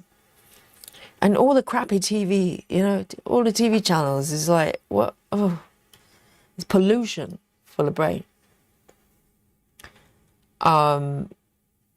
Lynn says, Yogi, well done on your design. You're one smart lady. Thank you, Lynn. Do you like me better now? So compare me to Komari. Where are we right now? Lynn? Can I have some, revised evaluation, please? So Yogi can park and Yogi can draw. Okay, how's that? Comparing to Komari, what do you think?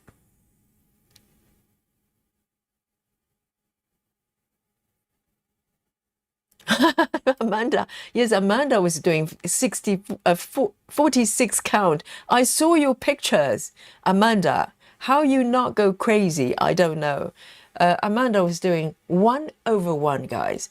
1/1 on a 46 count fabric. I don't know, you know? I know, I know Amanda is kind of in an alien territory, but that is something.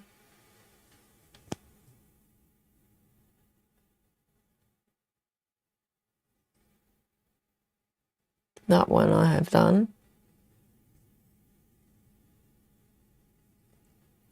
And this one, it doesn't match my fabric.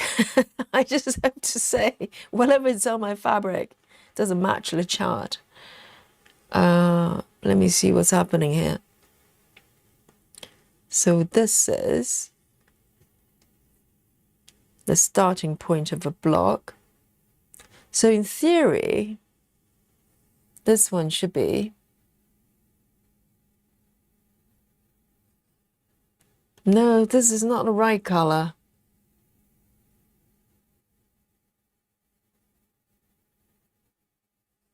That's totally wrong. 1, 2. I don't know what's happening here. 1, 2, 3. It doesn't match at all.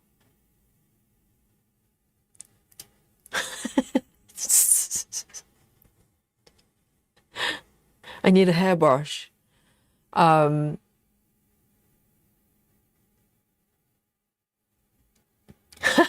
Jeannie says half of the time is waiting when they're going back to see if the manager will lower the price to what you can afford. Do they like slash price? Is it like QVC? You know, a retail price is £200, but just for today, within the 2 hours, if you purchase within this 2 hours, it's £50. And they always have to check with the manager. Samantha says, Atari. Is it like a console for ping pong? Is that what you're referring to? So even if you get the game, if you don't have the console, you can't play it. So you can't just play it on TV. Oh, you have to plug it into something, don't you?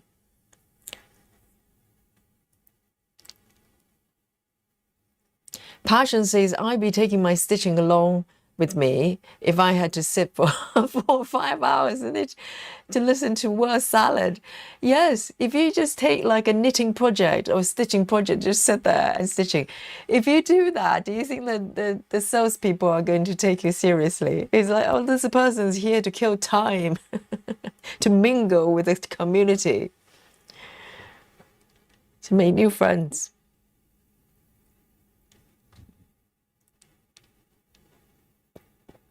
So let's say nothing's worth 4 or 5 hours of my time. Exactly. Time is precious.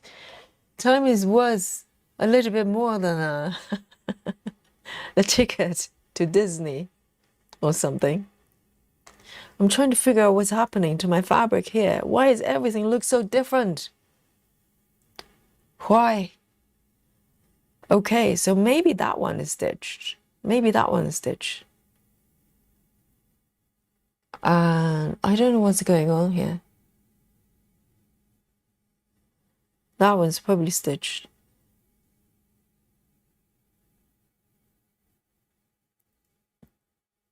And this one? What is it? 3371. Okay.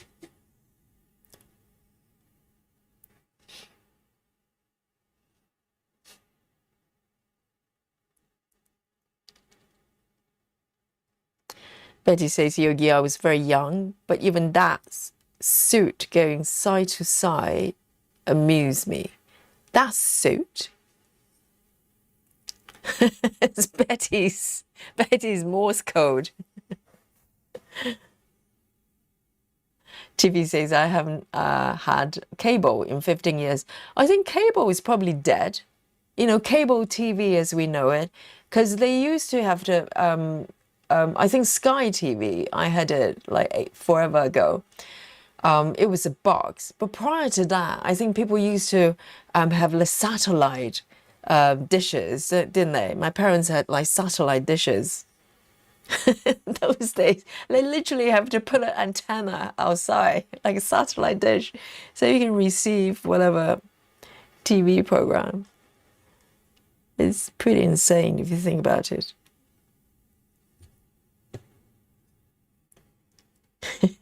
A dish. 1, 2, 3.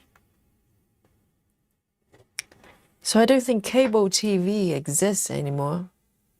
Because who is going to watch it?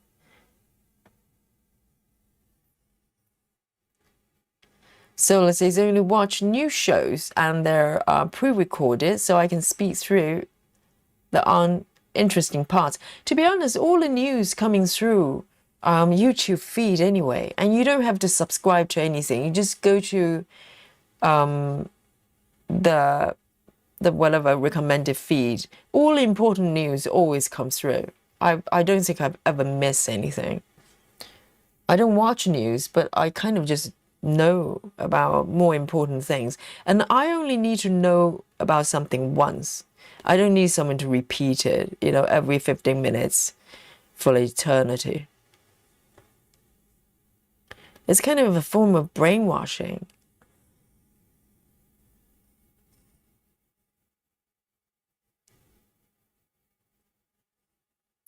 What is this one then? Why does it look like that? I'm trying to find this thread. Where is this one coming from? It's probably that one. Hang on. Is it this one? 1, 2.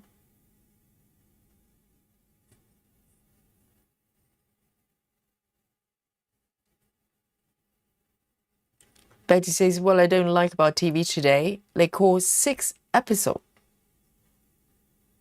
Do you mean like they have... Oh, they call 6 episodes a season. Really? I thought a season is like a season. I don't know how long is a season, TV season. But these are all legacy terms, right? Season. What does that even mean? A season is like 3 months, technically. Where am I, guys? How come all my past threads are incorrect? This is my blog over here. Why does it look like this? I don't know. I'm so lost. That one looks like should be here.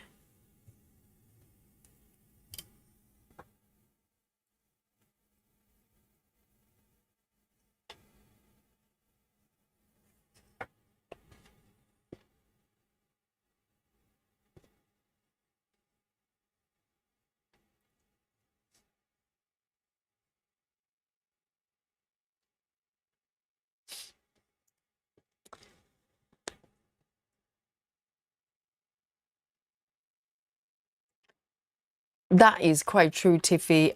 Yes. Guys, can you get that knife behind me off my body, my bag? Yes, I can't stitch sideways, but you can't have everything.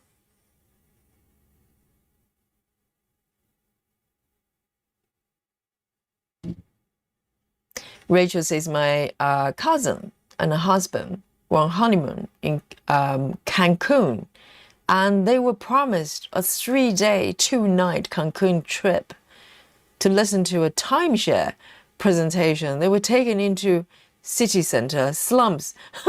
What? They went all the way there. They go on honeymoon. And what? So they go on a honeymoon. Why would they be going to a presentation on a honeymoon? Deal, deal. That doesn't sound good. Well, I think this is why timeshare is kind of getting a little bit of a bad rap.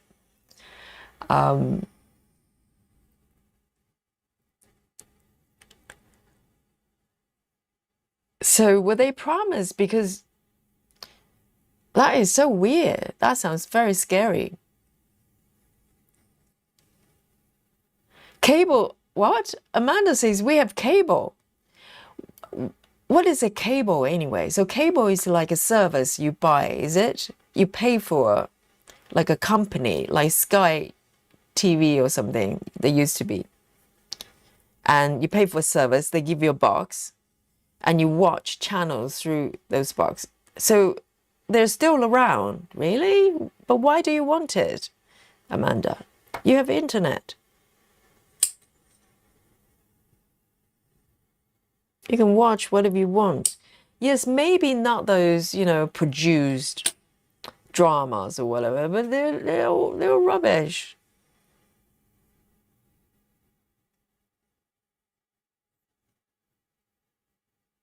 Oh no.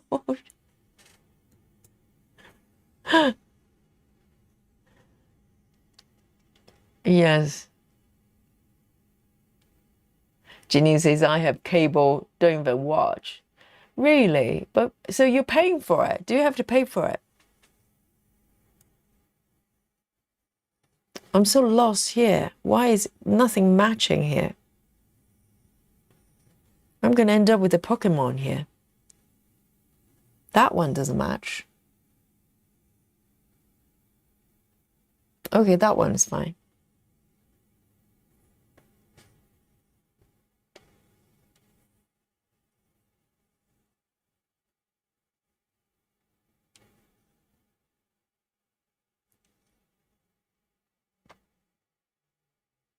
Janine says the sales part of timeshare kills the timeshare industry for sure. Yes, I think it's the sales. Maybe it's all a presentation is coming back to me now because I remember the documentary I watched. It was surrounding the sales presentation, that kind of things, and it just looks dodgy. It just like why do you need to sit there for hours? I think they're probably trying to brainwash you in the process. It's like cult. They just try to, exhaust your brain until you give in and sign the contract. I think that's probably the strategy. And I'm thinking, well, if it's a good product, if it's so nice, why do you need to do all that to get people to want to buy it?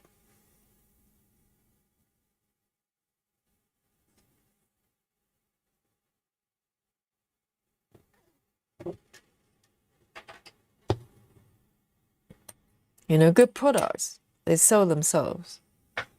647, 647. I'm improvising here, okay, a little bit, because the stitches don't match.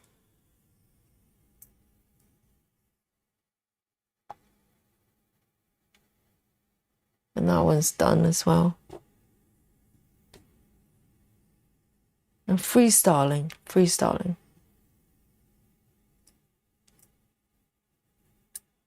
Oh, that one, okay. Is that one stitched? I think that one is stitched. I can't tell. No, it's not.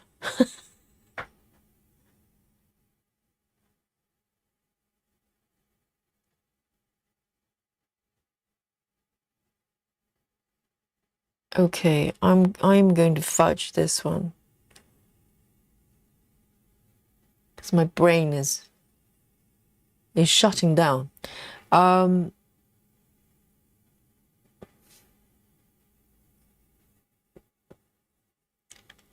Ginny says, I think the amount of part threads you have is confusing you.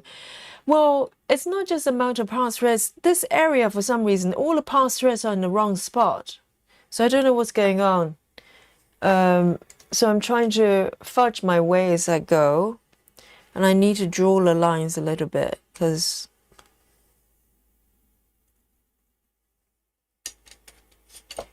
with parking, if you don't park them on a correct spot, it can just end up confusing you. And I think that's what's happening.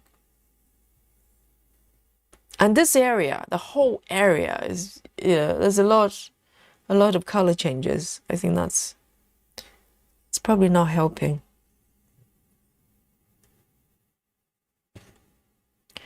But I'm gonna fudge, okay? Fudge warning.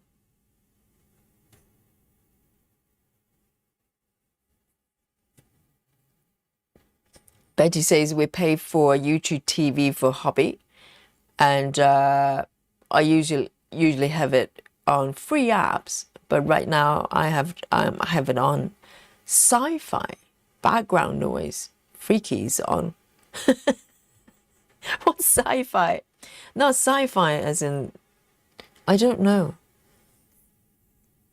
I have not watched normal TV for a long time, so I have no idea what channels they have.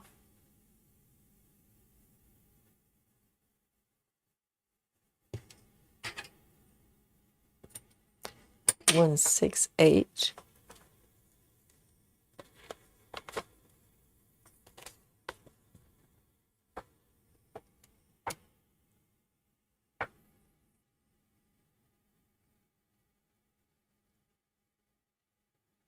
And that one as well.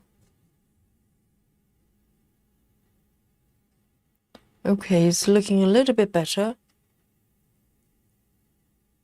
I think.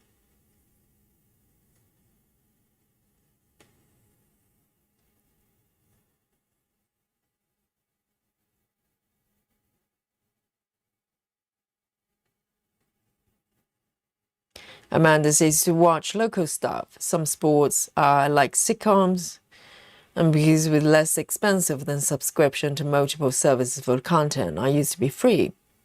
Yes, my Amanda, but you have YouTube.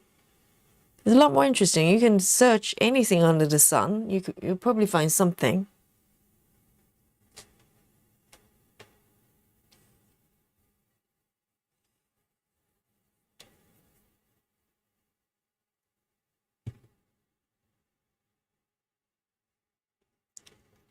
Oh dear. Why does it look different?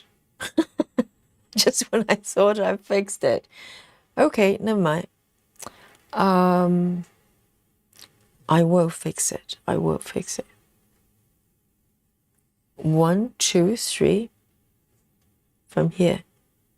1, 2, 3. Okay.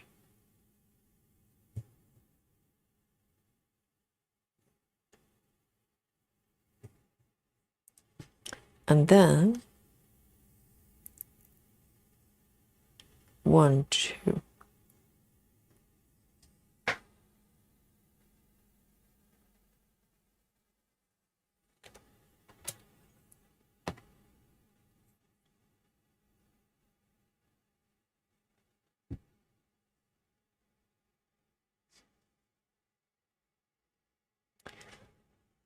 And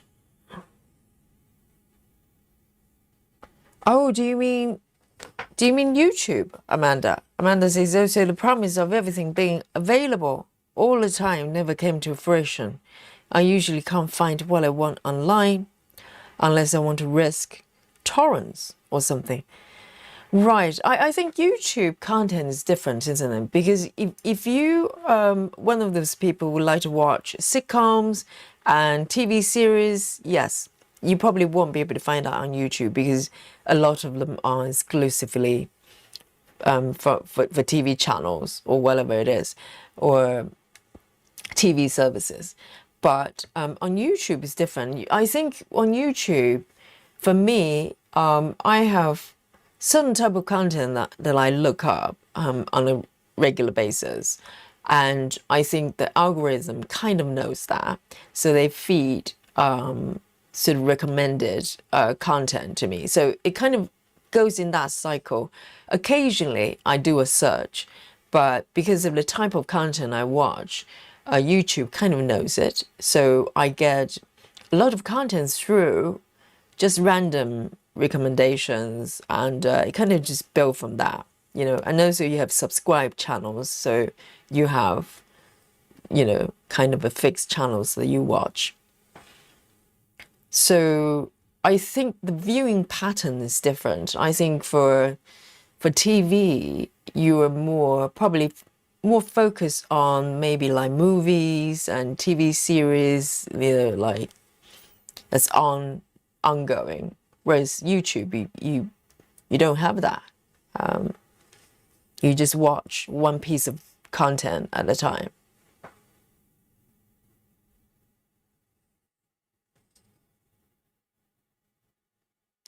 And Barlow the bunny says, are they all wrong place? Are they all wrong because you fudged last time you worked on this? Well, Barlow, you probably pointed out the key of the problem. So a lot of times when I'm parking, okay, and particularly when it gets a little bit confetti, my focus start to go. And particularly if I'm chatting with you, in the beginning, I would park very mindfully, and gradually I get more and more sloppy. So a lot of these, incorrect path threads probably occur when I'm kind of slowly drifting into, dreamland, and not parking them in the right places. And as I said in the beginning, parking is really effective. Path threads can be used as references only if they're parked correctly. And if not, this is what happens. Look at this. Why would I have this thread still dangling there? It doesn't make any sense. Oh, I know. Hang on. Which one is this? And 1, 2. Oh, never mind. I'm going to cut it off. Okay, improv time. Okay. Freestyling, stitching. I'm going to end up with a Pokemon here.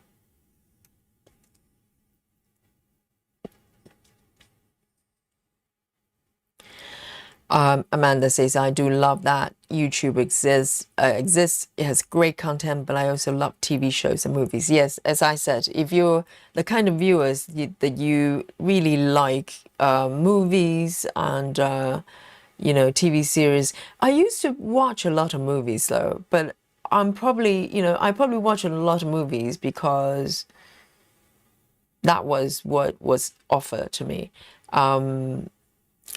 But I have not sat down and watched like a proper feature film for a long time.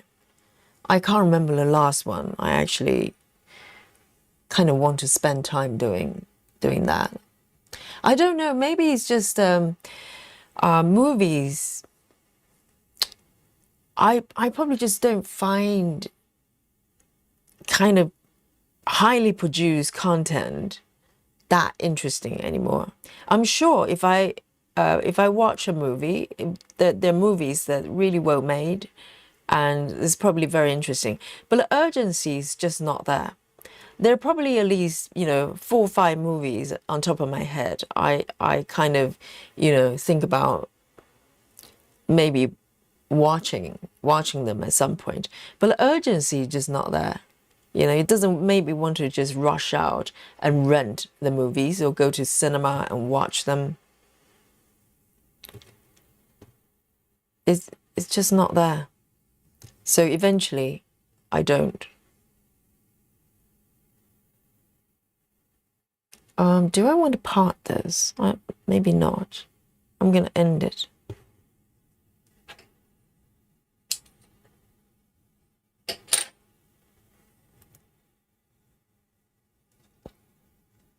Amanda says in history documentaries. Oh, there are a lot of history stuff on YouTube creating by people. A lot of very interesting stuff. I remember recently I watched this documentary. Normally I'm not, that into history. But there was this video about those marble statues. I think they're currently in Italy. I think they're in churches in Italy. They were creative with techniques. That just seems impossible. You guys probably come across either those videos or maybe have seen those statues.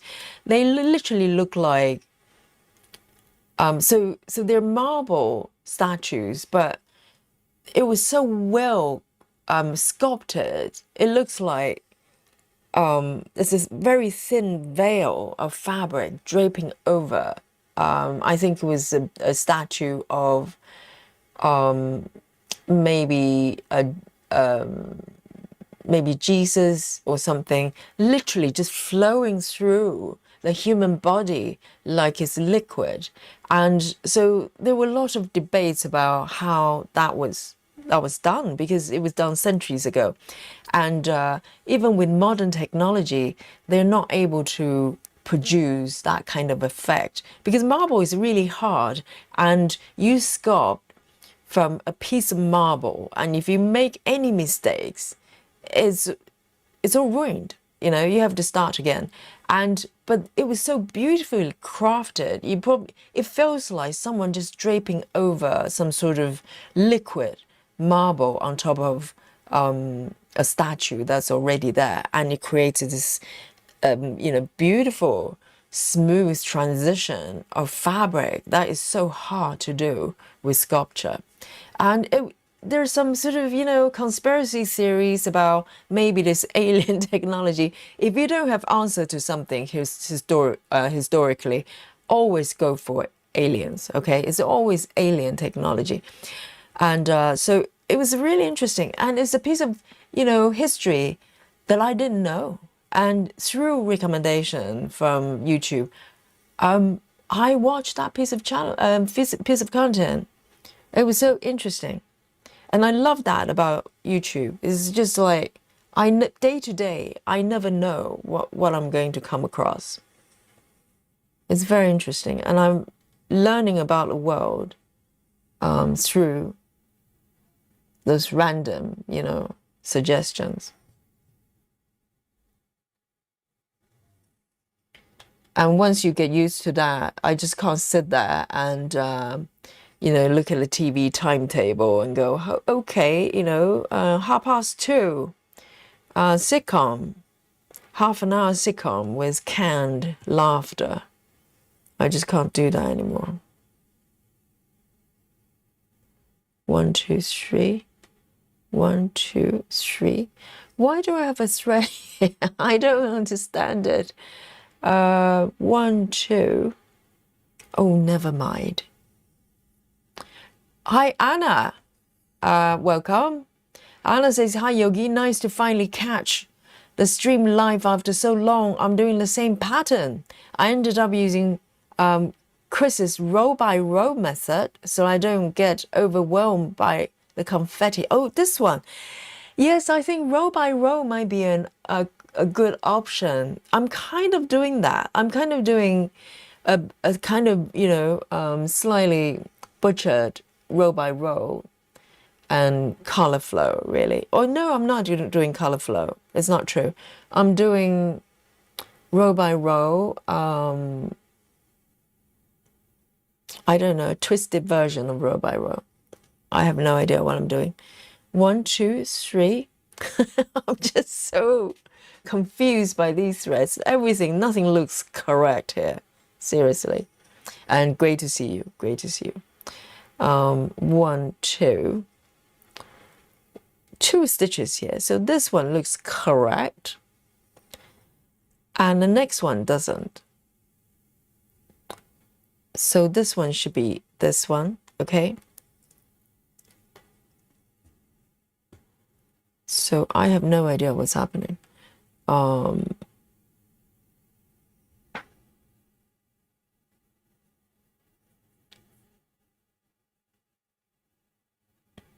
So let's say I love ASMR historian.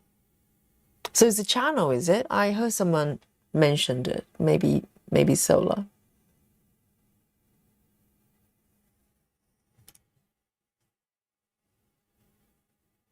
Amanda says most YouTube stuff I watch have even more errors than produced stuff. Well, it's possible because YouTube, majority of the content are produced like by normal people, but a lot of people with a lot of skills, there are a lot of people, they're scientists, they're whatever, but a lot of laymen as well. So yes, it's entirely possible there'll be errors, but I don't mind it. It's just exchanging information, isn't it? And if someone makes a mistake, maybe the chat, not the chat, the comments will point out as well. So you kind of learn from that. Where am I? What color is this one? Oh, I see. Okay. I think I've got it. I've got it. I just parked it in the wrong spot.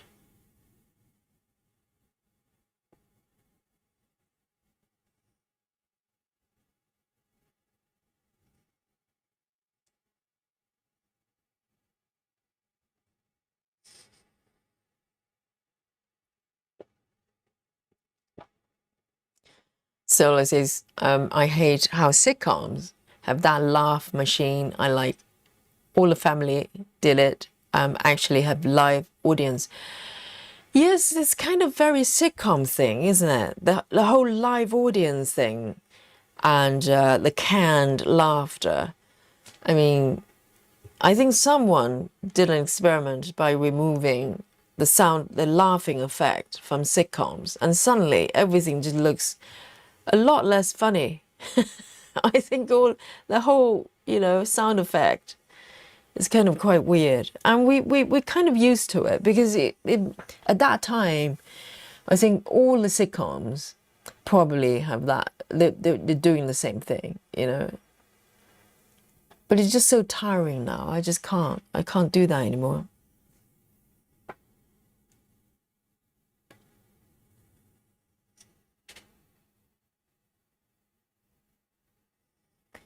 Okay, this one's just one stitch. Oh my God, it's nearly 1 o'clock. I had no idea. It's like 15 minutes to 1 o'clock. Where has time gone? All right then, let me part this one over here.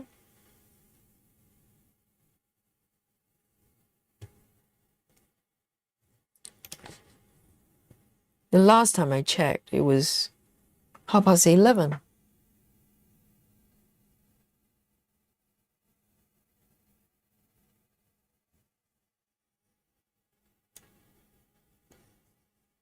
Amanda says a lot of TV shows don't do a canned laughter anymore. Yes, I think they need to stop that. It's just too much, and you can tell it's just artificial laughter. It's quite weird. Yes, I just noticed, Solar. I just noticed nearly 1 o'clock. I had no idea. I was battling with the hair. There's messy, all apart threads here. I lost track of time. Yes, guys, it's nearly 1 o'clock in the UK, midnight, and I've done my last stitches. Yes. Well, it doesn't look too bad. I know I fudged a little bit, I improvised a little bit, but I think it's going to be look fine because this whole area is just a whole bunch of dry flowers of different colors. So I think I can probably get away with it. So guys, I'm going to show you my my stitch count, okay? And today I have focused on this area kind of diagonally and filling in stitches. I think I did a fair bit because it looks different from the beginning, I think. You can actually tell there's a little bit of a development there. So I'm going to share my progress with you. And this is while I've been stitching this beautiful chart. I'm at the top middle part there, okay? There's a whole bunch of flowers hanging upside down. That's where I am. And let me show you my stitch count here. Dun, dun, dun. No idea, actually. I'm guessing. Okay, let me play my own guess my stitches game. Okay, I'm guessing I probably done about 190. Okay. I'm not stitching block by block, so it's very hard to tell. But I think 190. Okay. I'm going to find out if I have won today's Guess My Stitches. All right. 3, 2, 1. Done. All right, all right. It's a little bit, not quite. Okay, I was being optimistic. 4 hours and 10 minutes. The grand total of stitches Yogi has done today is 129. And Janine has lost as well. I guess 190, Janine. Janine is a little bit closer. 178.